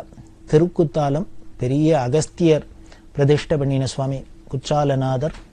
இயற்கை வனப்பெல்லாம் உள்ள அருவிகள்லாம் பயிர ரம்யமான இடம். நடராஜாவோட பஞ்சசபையில ஒன்னான சித்திர சபை உள்ள இடம். அப்படி இல்லாமல் இருக்கிற இடம் இந்த திருக்குத்தாலம். அதெல்லாம் பார்த்துட்டு அங்கேருந்து பானதீர்த்தத்தில் ஸ்நானம் பண்ணிட்டு நாகர்கோவில் கன்னியாகுமரி வழியால் நாங்குநேரி திருநெல்வேலி வழியால் கோயில்பட்டுக்கு வந்தா. அங்கேருந்து சாத்தூர் விருதுநகர் வழியால் 1928ஆம் வருஷம் மதுரைக்கு பக்கத்தில் திருவேடகம்ங்கிற இடத்துக்கு வந்தா வியாச பூஜைக்காக சாதுர்மாசி விரதத்துக்கு. இந்த திருவேடகம்ங்கிறது பெரிய க்ஷேத்திரம். 7 அகம் அப்படின்னு தமிழ்ல சொல்லுவா. 7 அகம் அப்படின்னா இதுக்கு புராண பிரசித்தம் என்ன அப்படின்னா,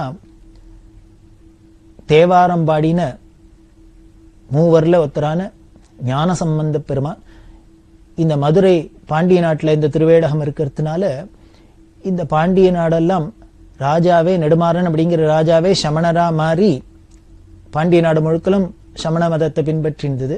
அப்படி இருக்கிறது இந்த ராஜாவோட பத்தினியான மங்கையர்க்கரசியும் அந்த ராஜாட்ட மந்திரியா இருந்த குலச்சிறையார் அப்படிங்கிற இவா 2 பேரும் பரம சிவபக்தாளா இருந்ததுனால ரொம்ப மனசு தாபப்பட்டு, இப்படி ராஜா மனசு மாறிவிட்டானே, எல்லாம் மதம் மாறி இப்படி இருக்காளே, எல்லாரும் பழையபடி வைதிக சம்பிரதாயத்துக்கு வரணும், சைவம் தழைக்கணும் அப்படின்னு ஆசைப்பட, இது எப்படி நடக்கும், யாரால நடக்கும் அப்படின்னு பிரார்த்தனை பண்ணிட்டு ஞானசம்பந்தரோட பெருமையை கேள்விப்பட்டு அவரை எப்படியான மதுரைக்கு அழிச்சுன்னு பாண்டிய தேசத்துக்கு அழிச்சுன்னு வந்து அவரோட அனுகிரகத்தினால ராஜா மனசு மாறி பழையபடி சைவம் தழைச்சவங்கணும் அப்படின்லாம் பிரார்த்தனை பண்ணினா.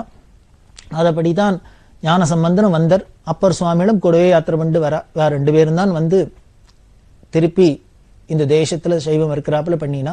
அந்த இடத்துல தான் பெரியவா 1928ஆம் வருஷம் வியாச பூஜையை பண்ணினா. வியாச பூஜையை பண்ணிட்டு அப்புறம் சோழவந்தானுக்கு வந்தா. சோழவந்தானுக்கு வரத்தே தான் மைசூர் மகாராஜா பெரியவாளுக்கு மடத்துக்கு ஒரு பெரிய யானை காணிக்கையா கொடுத்தார். பெண் யானையை காணிக்கையா கொடுத்தார் மைசூர் மகாராஜா. அங்கேருந்து அப்புறம் மதுரை ஹாலாசிய க்ஷேத்திரம் மீனாட்சி சுந்தரேஸ்வரெல்லாம் தரிசனம் பண்ணிட்டு அந்த க்ஷேத்திரத்தோட பெருமையெல்லாம் பின்னால நாம பார்க்கலாம். அதுக்கப்புறம் வத்தலக்குண்டு பெரியகுளம் தேனி வழியால இப்படி வந்து அம்மநாயக்கனூர்ங்கிற இடத்துக்கு வந்தா. இந்த அம்மை நாயக்கனூர்ல தான் நவராத்திரி பண்றதே. அதை முடிச்சுட்டோன்னு அந்த அம்மை நாயக்கனூர் ஜமீன்தார் ராமசாமி நாயக்கர்னு அவர் தான் சிறுமலைங்கிற இடத்துல 300 ஏக்கர் நிலம் பூதானம் பண்ணினர் பெரியவாளுக்கு. அப்படி பண்ண எல்லாத்தையும் ஏத்துட்டு அந்த மதுரை ஜில்லால எல்லாத்தையும் தரிசனம் பண்ணிட்டே பெரியவா தன்னோட யாத்திரையை தொடர்ந்து வரா. பெரியவா சரணம். இந்த நிகழ்ச்சியின் அடுத்த பகுதி எதிர்வரும் திங்கட்கிழமை அன்று இதே நேரத்தில் ஒளிபரப்பாகும். பெரியவா சரணம். பெரியவா சரணம். அடுத்த நிகழ்ச்சி திருவாசக இன்னிசை. வழங்குபவர் ஸ்ரீ சத்குருநாத தேசிகர் அவர்கள். பெரியவா சரணம். திருச்சிற்றம்பலம். போற்றித் திரு அகவல். நான் முகன்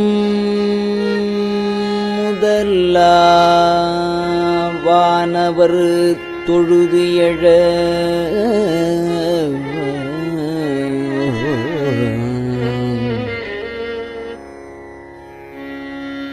ஈரடியாலே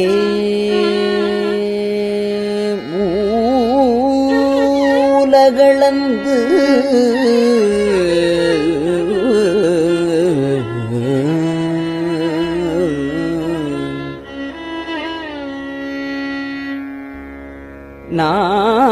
நாற்றிசை முனிவரும் ஐம்புலன் மலர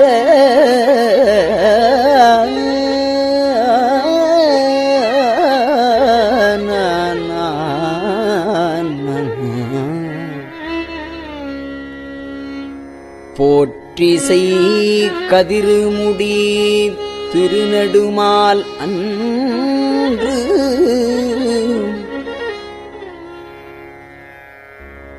அடிமுடி அறியும் ஆதரவு அதனில்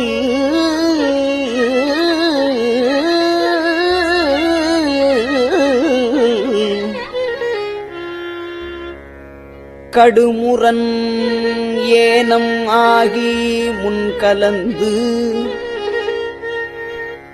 ஏழ்தலம் உருவ இடந்து பின் எய்த்து ஊழி முதல்வ சயசய என்று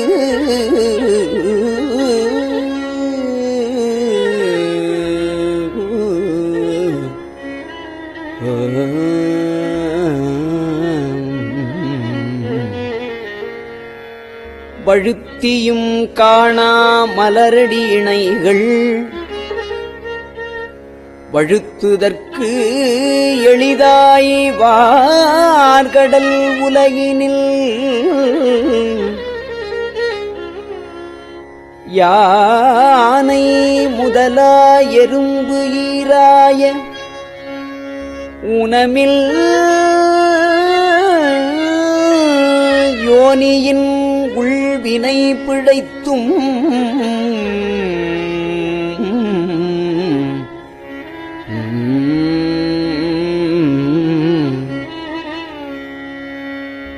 மானுடப் பிறப்பினுள் மாதா உதரத்து ஈனமில் கிருமிச் செருவினிற் பிழைத்தும் ஒருமதி தான்றியின் இருமயிற் பிழைத்தும் இருமதி விளைவின் ஒருமயிற் பிழைத்தும் மும்மதி தன்னுள் அம்மதம் பிழைத்தும்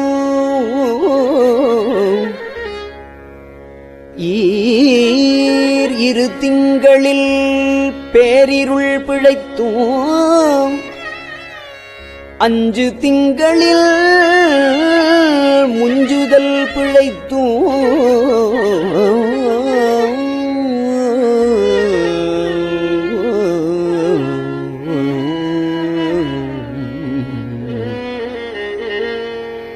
ஆறு திங்களின் ஊரலர் பிழைத்தும் 7 திங்களில் தாழ்புவி பிழைத்தும்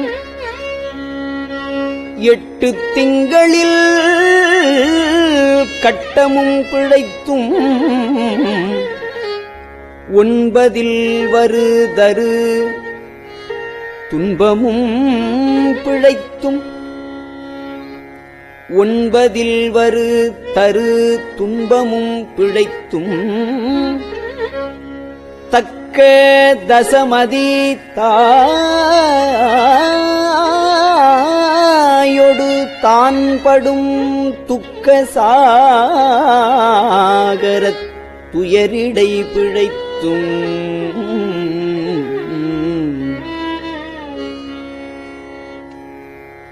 ஆண்டுகள் தோறும் அடைந்த அக்காலை ஈண்டியும் இருத்தியும் எனைப் பல பிழைத்தும் காலை மலமொடு கடும் பகல் பசி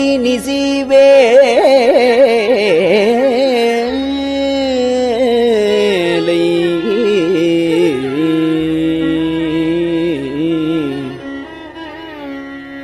நித்திரை யாத்திரை பிழைத்தும் கருங்குழற் செவ்வாய் வெண்ணகைக் கார்மையில் ஒருங்கிய சாயல் நெருங்கியுள் மதர்த்து கச்சர நிமிர்ந்து கதிர்த்து முன் பனைத்து எய்திடை வருந்த எழுந்து புடை பரந்து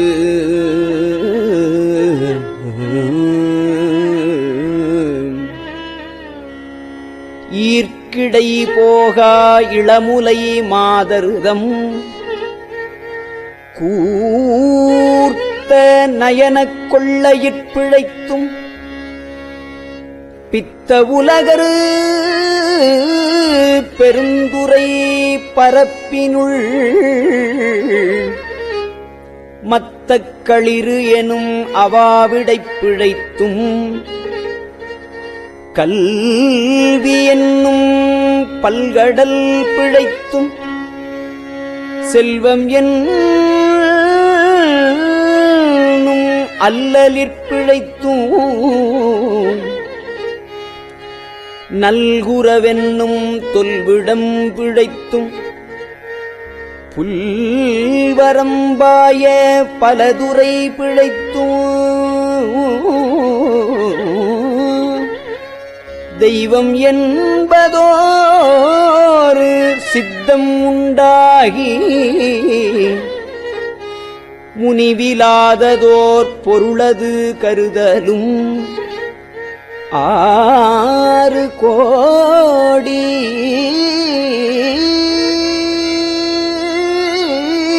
மாயாசக்திகள் வேறு வேறு தம் மாயைகள் தொடங்கின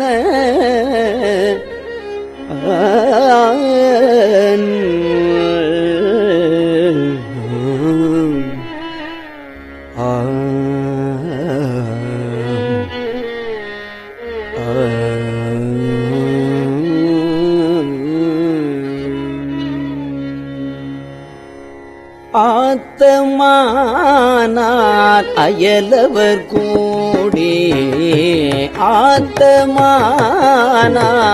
அயலவர் கூடி நாத்திகம் பேசி நாத்தழும் பேரினர் சுற்றம் என்னும் புல்பசு குழாங்கள் பற்றி அழைத்து பதறினர் பெருகவும் விரதமே பரமாக வேதியரும் சரதமாகவே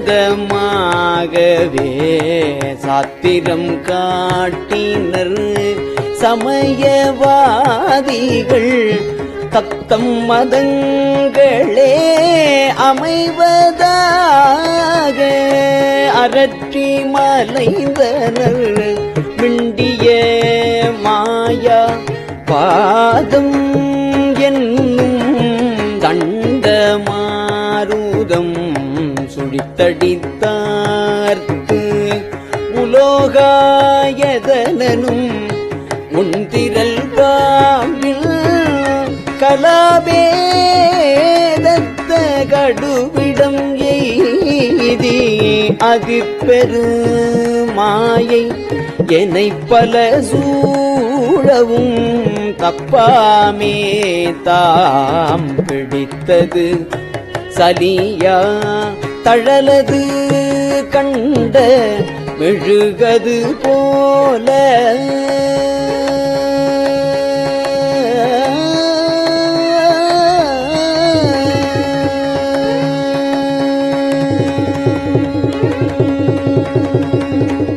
தழலது கண்ட மெழுகது போல தொழுதுளம் உருகி அழுதுடல் கம்பித்து ஆடியும் அலறியும் பாடியும் பரவியும் கொடிரும் பேதையும் கொண்டது விடாதெனும் படியே ஆகி நல்கிடையரா அன்பில் பசுமரத்தாணி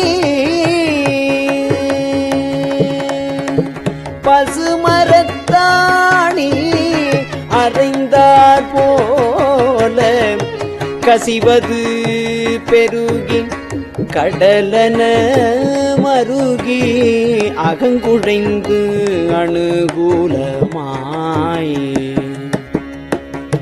மெய்விதிர்த்து சகம்பே என்று தம்மை சிரிப்ப நாணது ஒழிந்து நாடவர் பழித்துரை பூணது வாகன் கோணுதல் இன்றி சதுரிடம் தரிமால் கொண்டு சாரும் கதியது பரமா அதிசயமாக கற்றா மனமென கதறியும் பதறியும்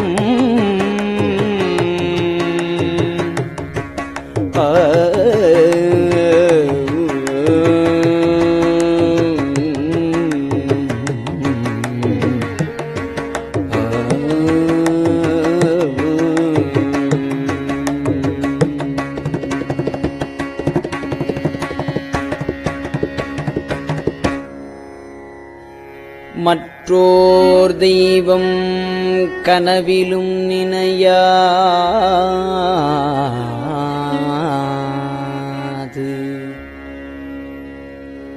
அருபரத்து ஒருவன் அவனியில் வந்து குருபரனாகி அருளிய பெருமையை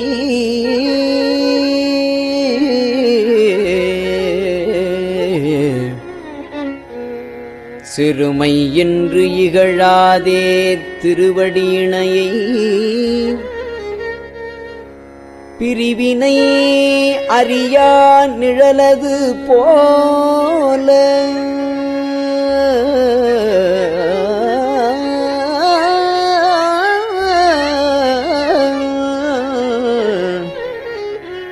முன்பின்னாகி முனியாது அத்திசை என்பு நைந்துருகி நெக்கு நெக்கேங்கி அன்பெனும் ஆறு கரையது புரள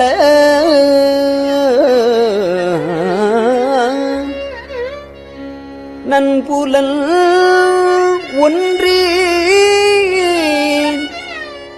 நாத என்று அரற்றி உரை தடுமாறி உரோமம் சிலிர்ப்ப கரமலர் முட்டித்து இருதயமலர கண்களி கூற நுண்துளி அரும்ப சாயா அன்பினை நாள்தொறும் தழைப்பவர் தாயேயாகி வளர்த்தனை போற்றி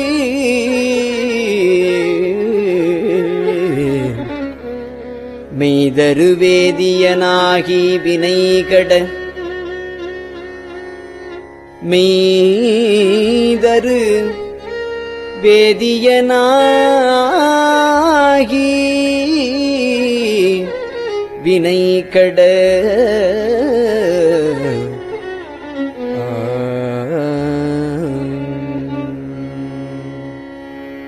கைதர வல்ல கடவுள் போற்றி ஆடக மதுரை அரசே போற்றி கூடல் இலங்கு குருமணி போற்றி கூடல் இலங்கு குருமணி போற்றி தென்தில்லை மன்றினுள் ஆடி போற்றி இன்றனக்கு ஆரமுது ஆனாய் போற்றி மூவானான் மறை முதல்வா போற்றி சேவார்வெல் கொடி சிவனே போற்றி மின்னார் உருவ விகிர்தா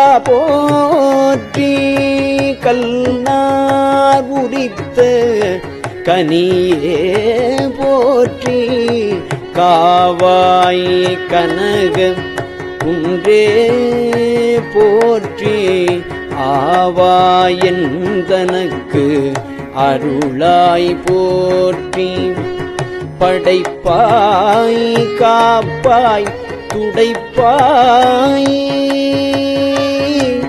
போற்றி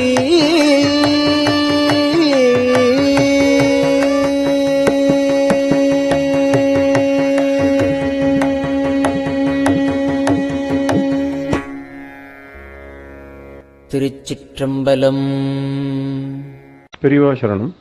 இந்நிகழ்ச்சியின் அடுத்த பகுதி நாளை மாலை இதே நேரத்தில் ஒளிபரப்பாகும். பெரியவா சரணம். பெரியவா சரணம். பெரியவா வானொலியின் இன்றைய நிகழ்ச்சிகளின் நிறைவாக திருப்பொன்னூசல் வழங்குபவர் சத்குருநாத தேசிகர் அவர்கள். பெரியவா சரணம். திருச்சிற்றம்பலம். திருப்பொன்னூசல் மாதாடு பாகத்தன் உத்தரகோசமங்கை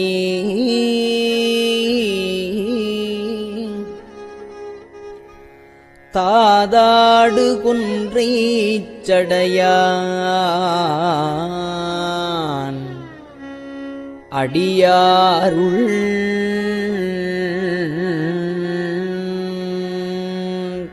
கோதாட்டி நாயேனை ஆட்கொண்டு என் தொல்பிறவி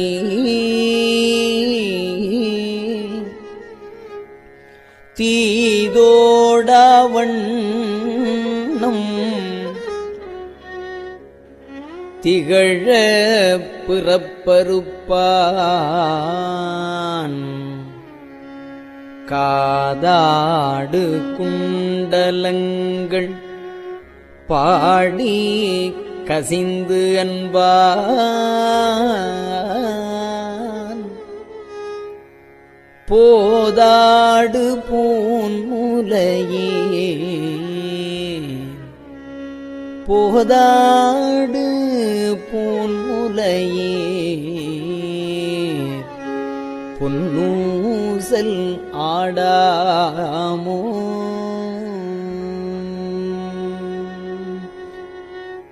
திருச்சிற்றம்பலம்.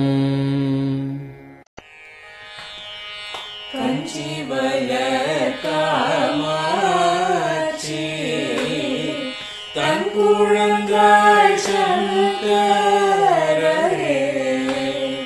கஞ்சி வளர காமாட்சி தங்குழந்தாய் சங்கரரே குரு சந்திரசேகரரே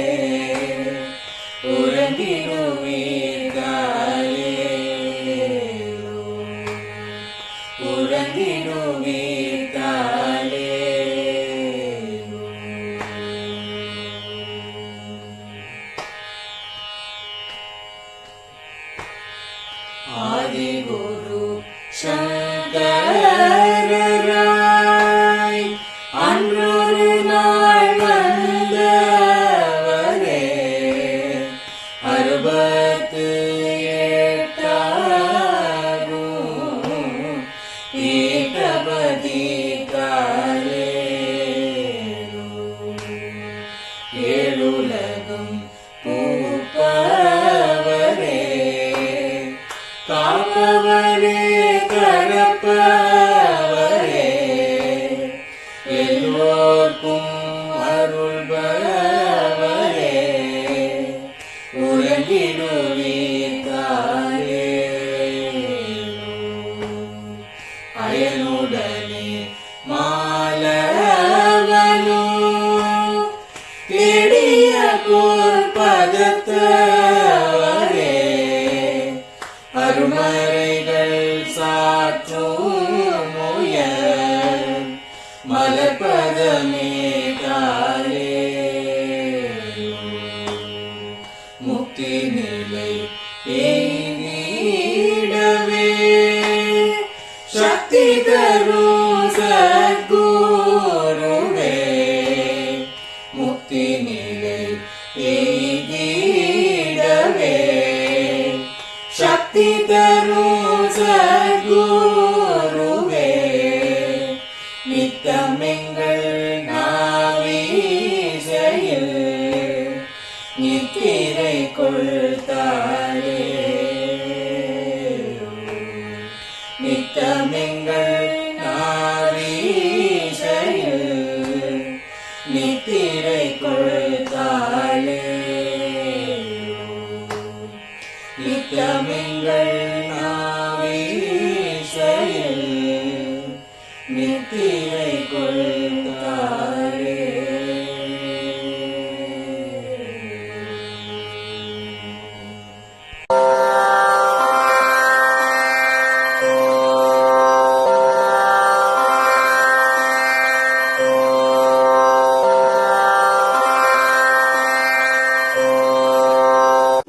பெரியவா சரணம். பெரியவா வானொலியின் மாலை நிகழ்ச்சிகள் இத்துடன் நிறைவடைகின்றன. எமது அடுத்த ஒளிபரப்பு நாளை காலை இந்திய நேரப்படி 6 மணிக்கு துவங்கும். பெரியவாச்சரணம்.